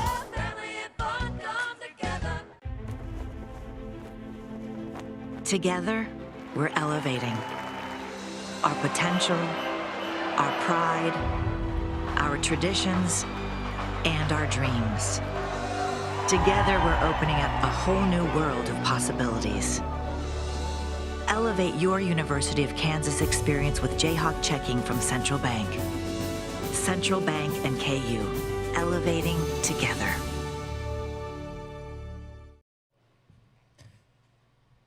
All right, well, we were just talking about the basketball tournament coming up next week, a week from tonight. Game 1 in a best-of-3, KU alums versus K-State alums. It's Jayhawks hoops against Purple Rain, and we do have some additions to the roster. We knew the following players were going to be on there: Marcus Garrett, Frank Mason, and Zeke Mayo. We have a defection from the roster as well, as Thomas Robinson is no longer listed on the roster. So we kind of knew that was going to happen just because it seems to always be how it goes. We've got Jacob Hanna, who returns. He was on Jayhawks hoops last year. Also, nice player, by the way. I got a chance to cover him and Andrew Orr. Yeah. Sorry for the spoilers. You're but good. Those two guys, you guys know how much I absolutely hate Washburn. I hate them more than I hate Mizzou. But I was able to do a television game for Emporia State basketball for the last couple of years. I got to cover Jacob Hanna as well as Andrew Orr. Both those guys are very nice players. Like, I'm shocked that they didn't transfer away from Washburn to go D1. Like, that's how good they are. Well, that's good news. I mean, two really good additions. One a guard, and Hanna 6'3". Again, we saw him a little bit last year, and then Orr 6'9", and as Dan said, both from Washburn. So in addition to Garrett, Mason, and Mayo, those two guys, you also have Tyshawn Taylor listed here, and he's, as expected, kind of a slash. He's a player / GM / owner. He is listed, but he's got a number 10 right there. The custodian, Kevin Young, back on the team. He, of course, ended his career at KU after playing a little bit at Loyola Marymount. And then two other guys that you probably do not know: Tradeon Hollins, 6'2" point guard. Most recently played in Mexico, but played at Chipola Junior College. Am I pronouncing that correctly? Looks like and it. Also Omaha as well. Yeah. And then DJ Burns, not that DJ Burns, different DJ Burns. Southern University and A&M College, Murray State, and Youngstown State. He is listed. So again, Marcus Garrett, Frank Mason, Zeke Mayo, Jacob Hanna, Andrew Orr, Tyshawn Taylor, Kevin Young, Tradeon Hollins, and DJ Burns are the 9 players listed right now for the Kansas alum team, that being Jayhawks hoops. And check right now while we're listening. Of course, we were focused on KU, but check and see what Purple Rain looks like. Of course, led by Michael Beasley. That was the big one. They've added a lot of guys as well. In terms of players, names that you'll recognize: Jacob Poland is back. Of course, he had that rivalry with Sharon Collins as they were in school at the same time. Cartier Jada is on this team. Dejuan Gordon, who played at K-State and Missouri. And then Xavier Sneed, you probably recognize as well. A couple other K-State guys: Austin Trice and Sean Williams. They've also got a guy named John Florvius from Georgia, Brandon Childress from Wake Forest, and Tiante Robertson from Panola College. So that's what K-State looks like. Their general manager is Martavius Irving. They've also got Jordan Henriquez Roberts. You recognize his name, and I'm sure you would also recognize Clint Stewart, who played at K-State and scored a lot of points for them. So it's shaping up to be a fun best-of-3 series.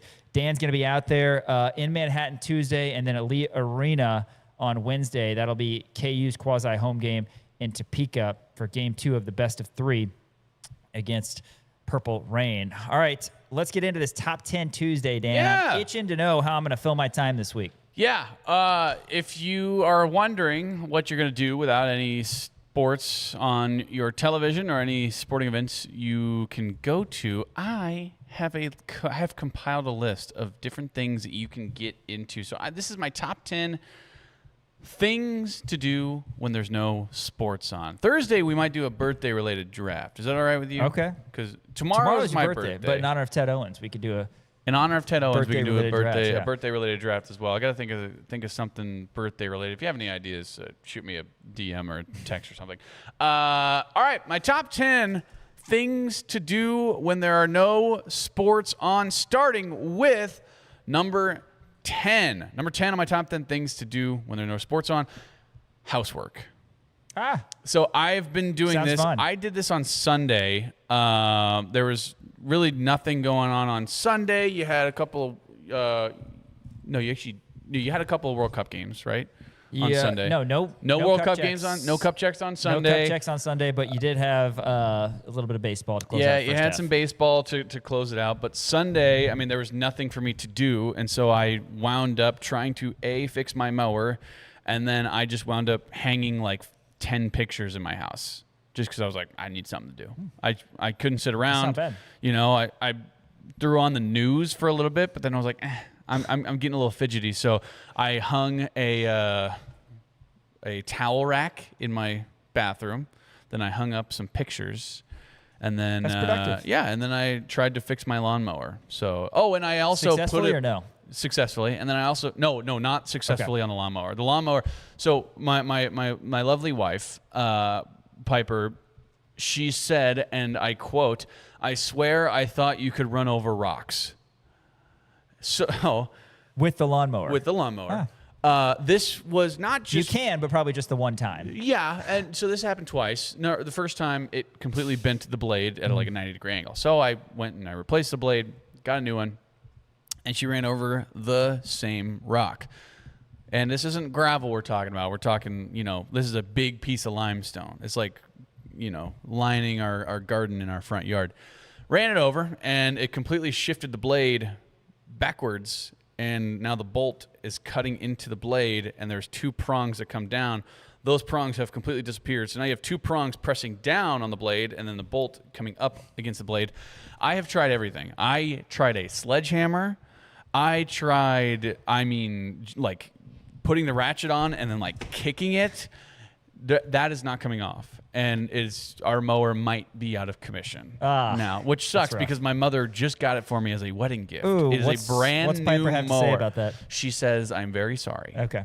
That's fair. So I'm going to keep on trying to work on it, but that's what I did on my Sunday because there was nothing for me to do. There was no sports to watch. I throw on a baseball game, I guess, but just getting some housework done. All right. That's something I'm not able to do, It is a good time. It is a good time to kind of reset. And then I'll say this, me, I'm a baseball nut. When Friday comes around, man, woo, you're back in. I'm pumped. You're back in. I'm pumped. It's like, give me some beers. Actually, there is a game Thursday night. Yeah. But I will actually be working Thursday night. That's right. So let me check this because if the Cubs play at 1:20 Friday, vibes are going to be up. Vibes are going to be up. Friday, what day is Friday? The PCA. 17th. 17th. Cubs will, you know what? The Cubs are on the road. They don't play, but there's a random Rays-Red Sox game at 12:35. Look at that. So how about that? Sean will be locked in. That'll work. Sean will be. The Cubs are at home and they're not playing at 1:20. I know. What? That's got to be just because people probably complained about it being they don't want to play after the All-Star break. Yeah, sure. But I still, guess. Phillies and Mets are playing Thursday night. You got the Rays and Red Sox playing this really weird 12:35 game on Friday. Yeah. Schwarber and Harper have got to be annoyed. I mean, we've talked about that before. Some of the All-Stars probably want to respectfully opt out so they actually get a break. Yeah. Schwarber and Harper had the Derby last night. They're the shortest odds to win their MVP, and then they get one day, and then they're back at it Thursday. They can't be happy about that. Granted, no, I can't imagine they are. Hey, they're making. They're doing okay. I thought all home run derby participants got. Do they? Like $100,000. I think. Just that'd be great. I don't know. If so, then I don't know by anybody ever. I thought I had heard. out. I was listening on the radio on Sports Radio 810 WHB. Shout out. That $2.5 million was the entire pot, and $1 million goes to the winner, and they split up the rest of it to like $500,000 goes to the longest home run, and then second place gets like $250,000, and then like each individual person gets $100,000 or something along those lines. I probably did that math wrong, but it was something like that. I did like that it was actually a really good field. Yeah. Like, it was a very good field. A lot of times you have guys opt out. Now, would we have loved to see Ohtani and Judge in it? Yes, but, injuries. I'm at the point right now where I want to watch as much Shohei Ohtani as possible, just because you're watching greatness. Goat. Number 9 on my top 10 things to do when there are no sports on, puzzles. Are you a big puzzle guy? I want to be a puzzle guy. I think I like it. I would like to be a puzzle guy in theory. I've never actually fully committed to being a puzzle guy. I think now, maybe tomorrow, would be a good time to do it. It would be. I've gotten probably a quarter of a puzzle done before. A quarter of a puzzle? Many times, probably. I've gotten about 1/4 of a puzzle done until I've given up. But puzzles to me seem like it would be a fun thing to do. Ava's not into puzzles? She does like puzzles. She's very good. She's very good at them. So we haven't really figured out. We might have to move her up to more pieces. But, sure, right. Give her one of those 1,000-piece ones. One thing that my wife and I try to always do over Christmas is do a Christmas puzzle. It's always fun because that's one of the few times of the year you are a you're puzzle like, all right, guy. I can have. I like puzzles, but that's literally the only time that I do it. Okay. I wish I would have before I had kids. So you should take advantage. I might do that. Nice calming. Maybe pop on a movie or a sitcom and get some things firing up top. We got a puzzle for Christmas last year, still in the wrapping. Yeah. So I might break it out tomorrow. Who knows? A little birthday puzzle for me. Hey, it's on the list. It's on the list. It's on the list. That's why it's not. I mean, it's number 9 on the list. But it's on the list. Still on the list. I mean, I'm trying to think of anything I can do. Literally anything I can do. I mean, I guess, I don't have, like, TV in here. Like, 'cause you just watch TV anytime. Number 8 on my top 10 things to do when there are no sports on. Learn to cook gourmet meals. Are you a good cook? I think I've asked you this before. I think so. I'm going to take this as a no. Who does the majority of the cooking in your household? DoorDash. No. Caitlin usually, because usually I get home and I'm playing with Ava. Sure. But yeah, that's the thing is. What's your I think I've said specialty? this before. What's the best meal that you can cook? Homemade pizzas. Ooh, nice. Homemade pizzas. Yeah. Fire. You get you go do you make the dough yourself? Or No, you just go, no. All right. No, tortillas actually.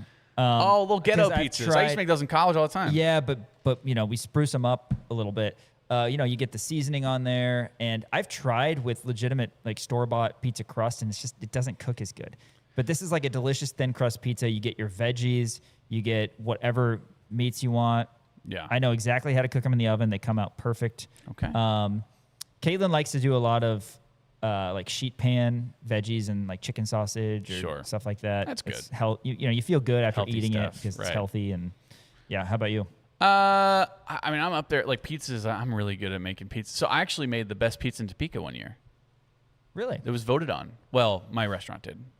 But it was, I was the main cook. Shout out to La Rocca's, dude. Best pizza in Topeka, like many years La in a Rocca's, row. all right.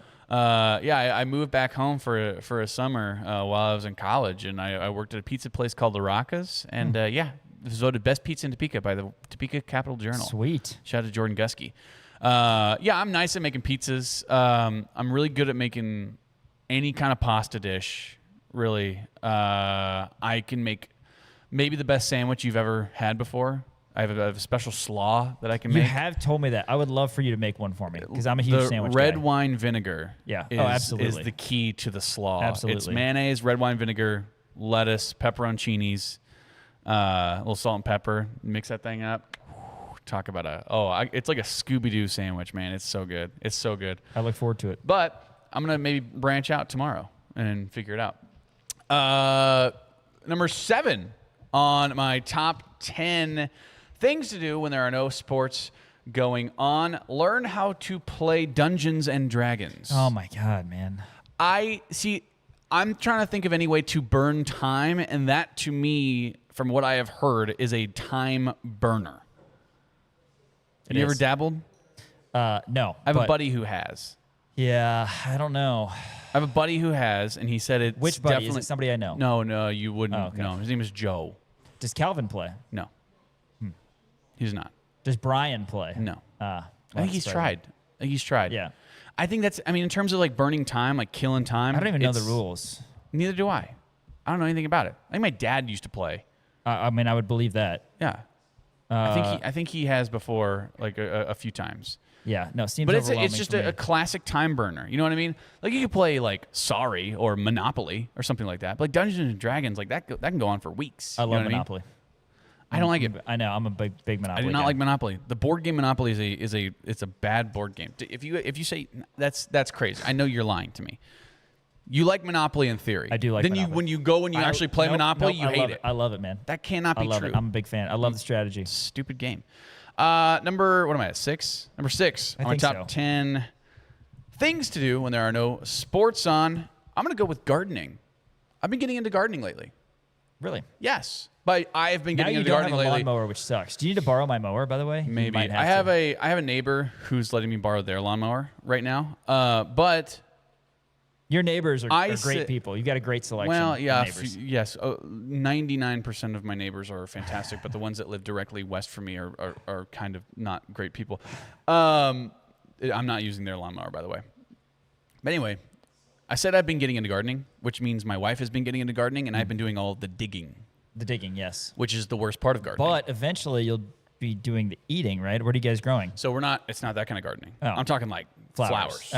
Yes. I wish we could do like peppers or tomatoes garden. or Oh, Piper's grandpa, he grows radishes and tomatoes and all different kinds of stuff. It's delectable. Yeah. It's wonderful. It's wonderful. But I like getting out there, touching grass, getting some dirt under the fingernails, you know what I mean? Yep.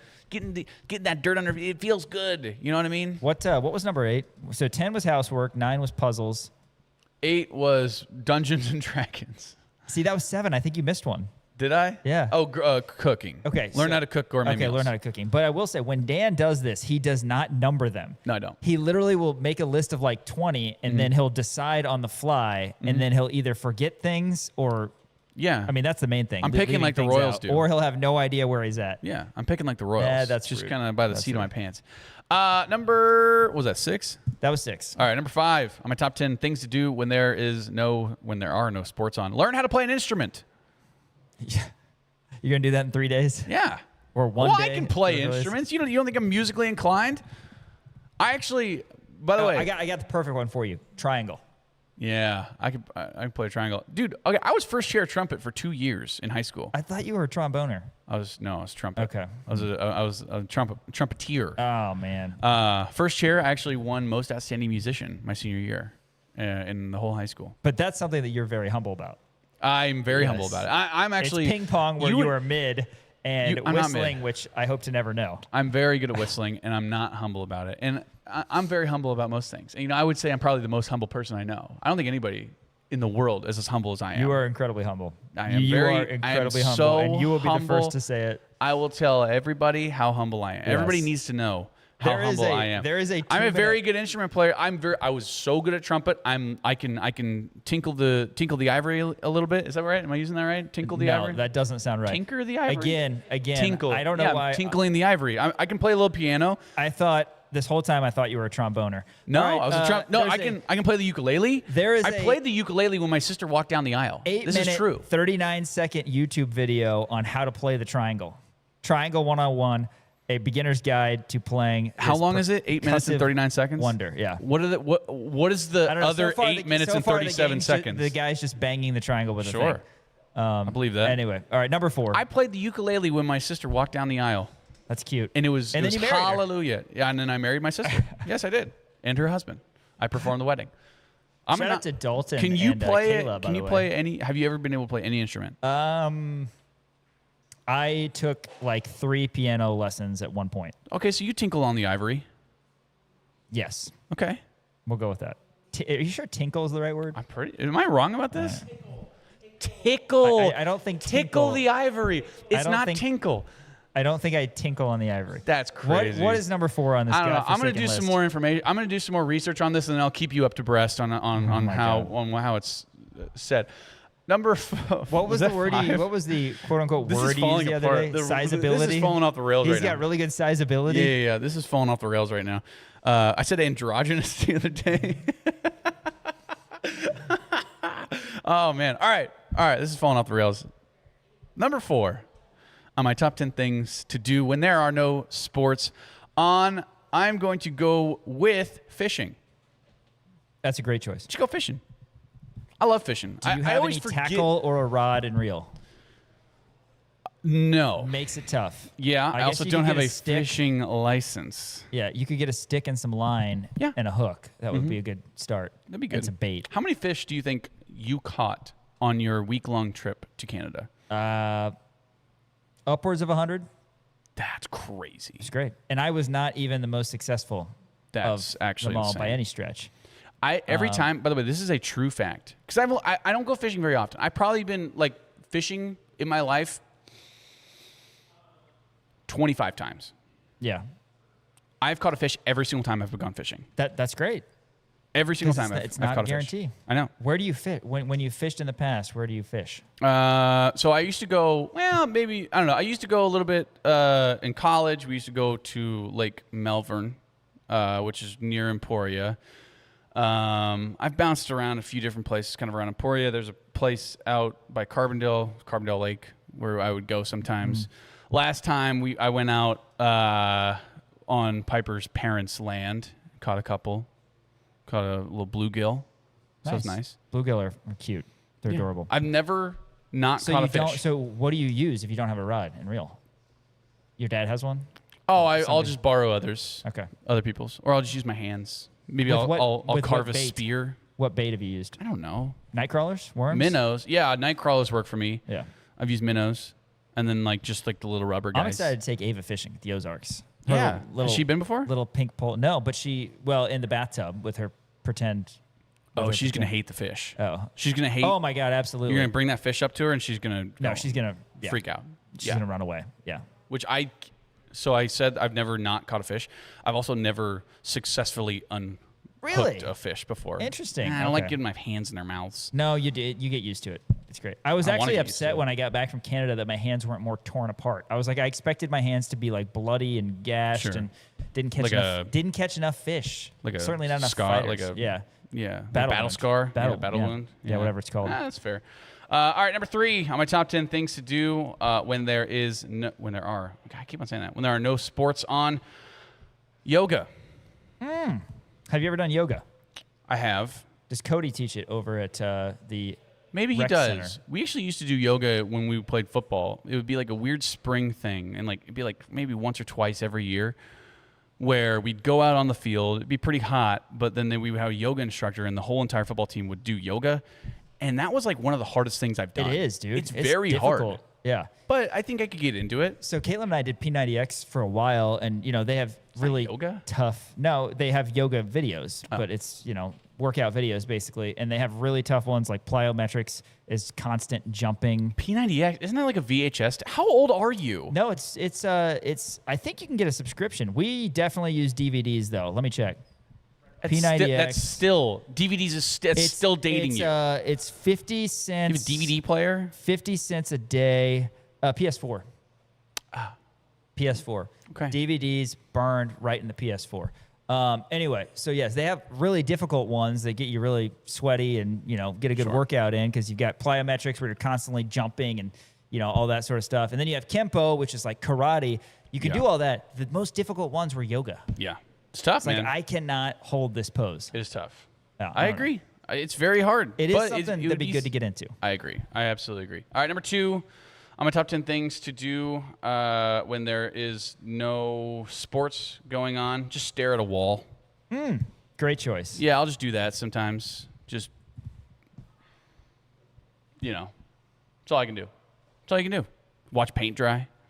I knew you were going to have that on here. Yeah. At one point. It's number 2. It's number 2 on my list of top 10 things to do when there's no sports on. Just stare at a wall. So just stare at a wall. Let's see.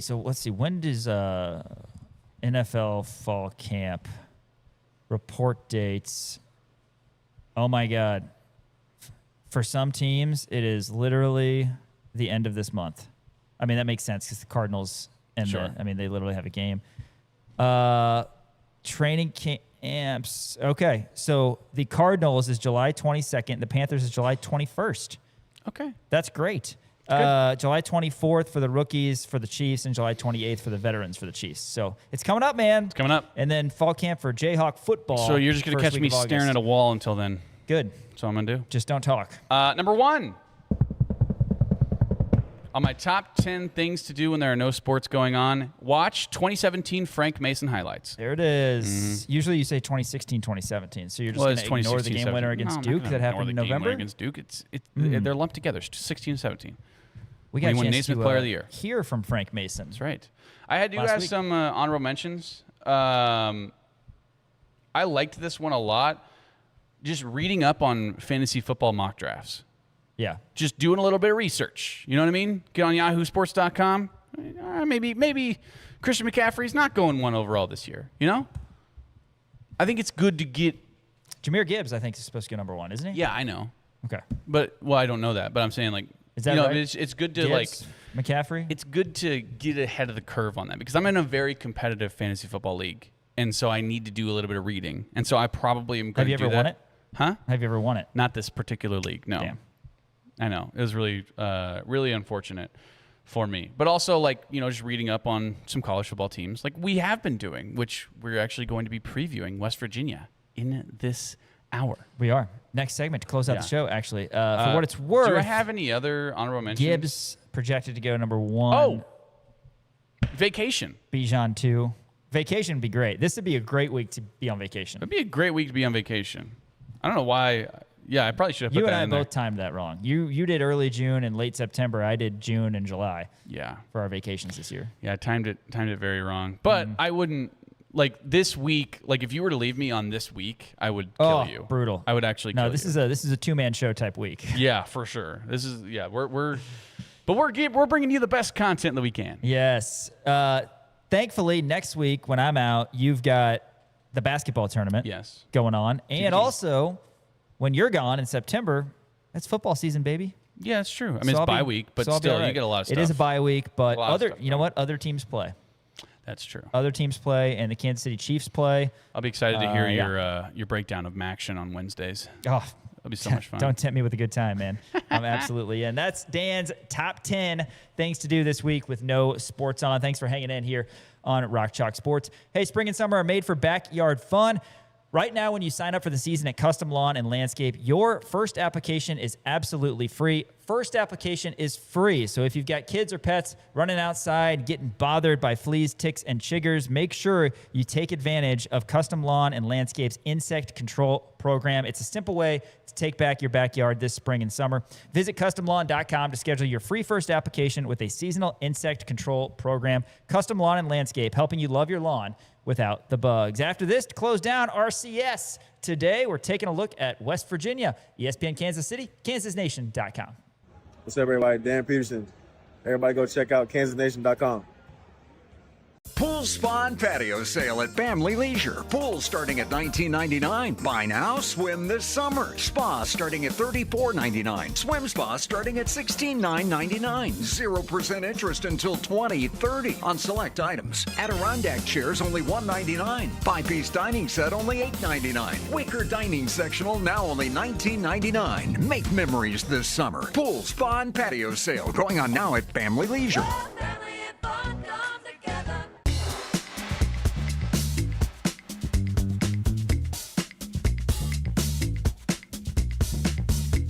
Celebrate the summer with savings at Crown Toyota. BZ models, 0% APR with a $500 cash incentive.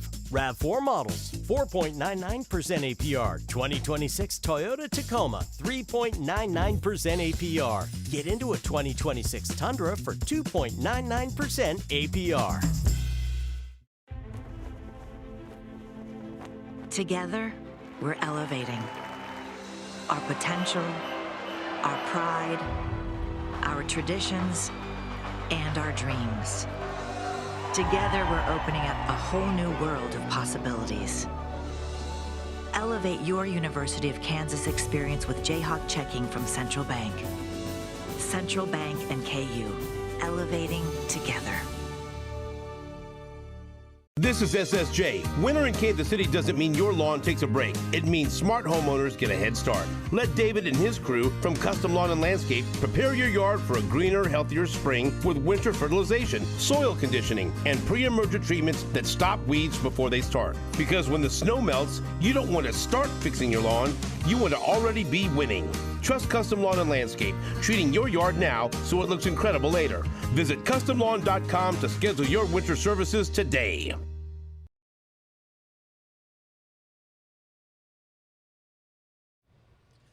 With Jayhawk checking from Central Bank, Jayhawk fans can carry their pride wherever they go with the official Jayhawk debit card, a simple way to show school spirit every day. Central Bank is proud to support the traditions and communities that bring people together. As the proud community banking partner of the University of Kansas, Central Bank is committed to serving Jayhawk fans with banking options designed for real life, on campus, at work, and everywhere in between. Learn more about Jayhawk checking and the exclusive debit card at jayhawkchecking.com. Jayhawkchecking.com, Central Bank, the proud community banking partner of the University of Kansas, member FDIC. We are continuing our KU football opponent outlook as we look at West Virginia, who Kansas will face on November 14th. Last year, West Virginia was a broken team. Kansas killed them here in Lawrence, 41-10. That was KU's first Big 12 game. Hawks improved to 3-1, 1-0 in Big 12 play. JD threw 3 touchdowns. They had a lot of injuries, did West Virginia. Nico Marchiol, not a very good quarterback. He was 15 of 27 with an interception. So it was a feel-good start to Big 12 play for KU, but a lot of things have changed in Morgantown, Dan. Yeah, and, Nico Marchiol winds up taking a back seat. I think he got injured too, but you saw Scotty Fox last year start 6 games for West Virginia. He's back this year. He was a true freshman last year, and some nice stats, I would say. I mean, he did pretty okay. He had 1,200 yards, 7 touchdowns, did have 6 interceptions, which was tied for 27th in the nation, 49.9 QBR overall. But now it's going to be essentially a 2-horse race between him and Michael Hawkins Jr., who transfers over from OU. Didn't have a lot of stats. Obviously with last year, OU had a very, very good quarterback, but he still wound up getting a little bit of play. He had 15 completions on 27 attempts, 167 yards. The year prior to that, he actually had 783 yards, 3 touchdowns, 2 interceptions for the Sooners. Transfers over from Oklahoma to West Virginia. Now, like I said, really a 2-horse race. There's no real indication in terms of who's going to be that number 1 guy just yet. Kind of similar situations with KU where they have 2 guys in the running right now. You're probably not going to know who West Virginia's quarterback is going to be up until maybe the start of the season. So we'll keep our eye on both of these guys. You got to think maybe Scotty Fox has a little bit of a leg up just because of the fact that, he is an experienced guy at West Virginia, but at the same time, they have a brand new head coach coming in. Well, I say brand new. It's Rich Rod. Rich Rod's coming back to West Virginia from Jacksonville State after a little bit of a hiatus from Morgantown. So that'll be interesting to note. They are bringing over a really nice running back from Jacksonville State as well. Cam Cook, he's going to be a senior this year. Really, really solid player. If you look what Cook did last year for Jacksonville State, he was actually on a Doak Walker watch list and one of the kind of finalists for it. 1,659 yards, 16 touchdowns last year. Really nice running back. He played a little bit at TCU the 2 years prior, then transferred over to Jacksonville State, put up ridiculous numbers at Jacksonville State. Now he is here with the Mountaineers. So interesting guy to watch for there. Not a lot of rushing to be had kind of spread out amongst West Virginia from last year. Diore Hubbard was really their number 1 guy, 96 carries, but only 335 yards, 4 touchdowns for Hubbard last year. Sincere Bowers had 63 carries, only 249 yards and 2 touchdowns, right? They did a lot of their stuff through the air. Scotty Fox is really nice through the air, as well as Michael Hawkins through the air. They did lose Cam Vaughn. Cam Vaughn was their number 1 receiver from last year. 35 receptions, 541 yards. He actually transfers to Miami, but they do bring over some nice pieces. Prince Strachan, who only had 1 reception for 25 yards last year at USC, but in 2024, he had 25 receptions for 304 yards and 2 touchdowns. So should be a really nice addition there. And then also bringing over DJ Epps from Troy. He had 47 receptions, which is tied for, that's top 150 in the nation. And then 512 yards last year, wind up getting 5 touchdowns. Also 4 carries, 17 yards last year for Troy. So interesting, pretty much a whole roster rehaul. Obviously, when you bring in a new head coach, you're going to have a ton of guys transfer out, ton of turnover on this squad, but they're having They at least have a quarterback with some experience in a West Virginia jersey coming back in Scotty Fox, but who knows who that starter is going to be. It'll be interesting to kind of see where this team is going to go. If you're looking at ceilings and floors, right? Ceiling, they could be really good, or in floor, they could be really bad. It's probably the biggest disparity between, just because we don't know what to expect out of this Mountaineer program. 24/7 Sports has West Virginia as the 14th best incoming transfer class in the Big 12. 16 teams, they're 14. Kansas is 13 for what it's worth. But I look at this game, this is not a game that we're talking about as Kansas potentially winning, and I don't really know why. Yeah. Why when we look at this Kansas schedule, are we saying we can't find any wins? You just assume KU is not going to win any games on the road. Why is that? When you're going to Morgantown, And second-year coach Rich Rodriguez didn't have a good team last year, and they're not bringing in an unbelievable amount of talent. They are bringing in Cam Cook, which is nice, and he was a good player. We remember him at TCU, and like you said, he balled out for Jacksonville State last year. But they've got questions at quarterback, and we talk about that all the time in Sports Talk Radio. We talk about all the problems that our teams have. Other teams have problems too. Yeah. And, they're maybe, I would guess, going to be relying on Michael Hawkins, who comes over from Oklahoma, as their quarterback. But we don't really know. There's no reason Kansas can't go to Morgantown, at least on paper, and win this game. Yeah. They Kansas went 4-8 won last year. Yeah, and they lost a lot of guys. And KU beat them by 31. I know they didn't have, a healthy team when that happened, but still, there's a lot of moving factors. I think you look at this schedule, you get to November, and Kansas has UCF and then at West Virginia. You could win both those games, unquestionably, and then you're back home. It's against a probably good BYU team, but still, I think I differ from Shreyas Lada, who says that the schedule doesn't do KU any favors. I think there's a lot of winnable games here for KU. Now, Arizona State and London is going to be difficult. Kenny Dillingham has built an awesome program. And your first two Big 12 games after you come home and face Middle Tennessee to close out non-con are at Utah, at K-State. Those are going to be tough games. I understand that. But then Baylor at home, Dave Aranda's probably even going to be more on the hot seat than he is now. At TCU, yeah, you're not going to be favored in that one. But then UCF at home and at West Virginia, who has Rich Rodriguez shown anything to make you think that he's going to lead this program on an unbelievable ascent? No. I don't think so. It's only been 1 year since he's been back in Morgantown, but still, that's definitely a game Kansas could win. So, yeah, I think when you're trying to get to 6-7 wins for this Kansas team, that is one that you look at, even though it's on the road. Kansas didn't win road games for a dozen years or however long it was. Now they are a program who can win games on the road. They went from 2008 until 2021 without winning a conference game on the road. They can get it done. And you know what? They did it in a big way. They had that walk-off victory against West Virginia in Morgantown. Kobe Bryant. They beat Houston on the road. I think it was the week after that.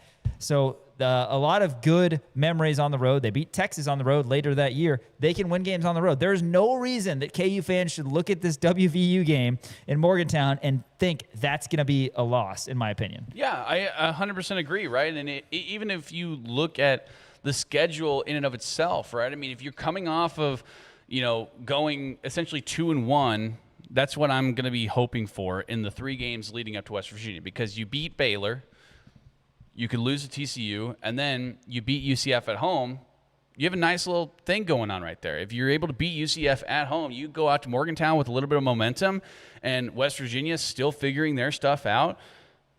This is for sure a winnable game. And to your point, like, this isn't the KU teams of the past where you just look at all the road games and you go, okay, well, those are losses. You know what I mean? But I do feel like some of our colleagues do that. I know, and maybe it's still the name bias, right? Maybe they're still not bought in because maybe there is a little bit of the, well, this could potentially be the Kansas teams of the past. But it's not. This is not the Kansas team of the past.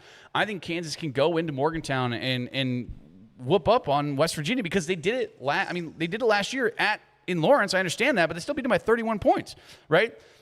A lot of turnover. They brought in a number of relatively talented players, but like you said, they're the 14th ranked transfer portal class in the Big 12, according to 24/7 Sports. Like, they didn't bring in, a top caliber transfer class. Like, they have a guy who started 6 games last year, had 7 touchdowns, 6 interceptions. They're also bringing over, essentially an SEC backup quarterback. Both those guys could potentially be better than they were last year, but still, I think when you're looking at it, this is a beatable West Virginia team. Yet another Trey Lathan revenge game. He had an interception last year against WVU. And, yeah, I think when we're talking about the schedule, we focus on who we play, and that's important. But Kansas doesn't have to face Arizona this year. They don't have to face Texas Tech this year. You get UCF and Baylor at home. You get West Virginia on that schedule. These are winnable games for KU. Yeah. And we've seen that they can play with everybody in this conference since Coach Leipold has gotten here. Now they got to close it out. And, we'll see how it looks, but looking forward to the season coming up here on September 4th. That's going to do it for Rock Chalk Sports today. Big shout-out and thank you to our technical director, Elijah Schmidt, assisted by Trey Myers. Today, for Dan Courtwright, Sean Kellerman saying we'll catch you tomorrow from 4 to 6. Henry Greenstein will be here in studio, and we'll take your questions as well in KU Mailbag. Thanks for watching Rock Chalk Sports here on KansasNation.com. Hi, my name is Augusto Mungarrieta. from Kansas Baseball. You're watching KansasNation.com.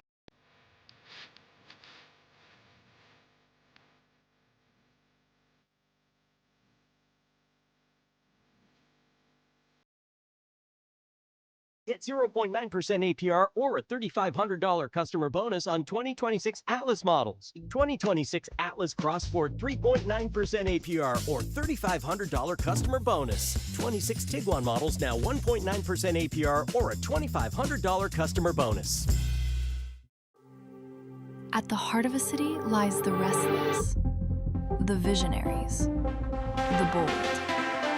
From redefining events to guiding local youth, providing lifelines of industry, or reshaping wellness across the region, you deserve a financial partner that matches your ambition. At Meritrust, we handle the finances so you can take care of the bold. Meritrust Credit Union. Business, banking, bold. Hi there, Gary Joslin with Joslin's Jewelry. I'm not the class ring company. I'm a mom and pop jewelry store for 42 years. We were recently voted the gold medal #1 jewelry store in the greater Kansas City area by Ingram's Magazine. Come see us at Joslin's Jewelry, 9529 Antioch. Joslin's Jewelry, the jeweler you'll recommend to your friends and family. Joslin's Jewelry, for the best that's yet to come. KU and K-State bring their bitter basketball rivalry to the basketball tournament in Topeka this summer. Kansas alumni team Jayhawks Hoops, led by Frank Mason III and Marcus Garrett, take on K-State alumni team Purple Rain, starring Michael Beasley and Xavier Schneed. Catch the action at Lee Arena in Topeka, July 22nd, as the Big 12 foes duke it out on the road to TBT's $2 million grand prize. Don't miss the chance to check out and support your favorite former Jayhawks in just a few weeks. Get your tickets now at tbthoops.com.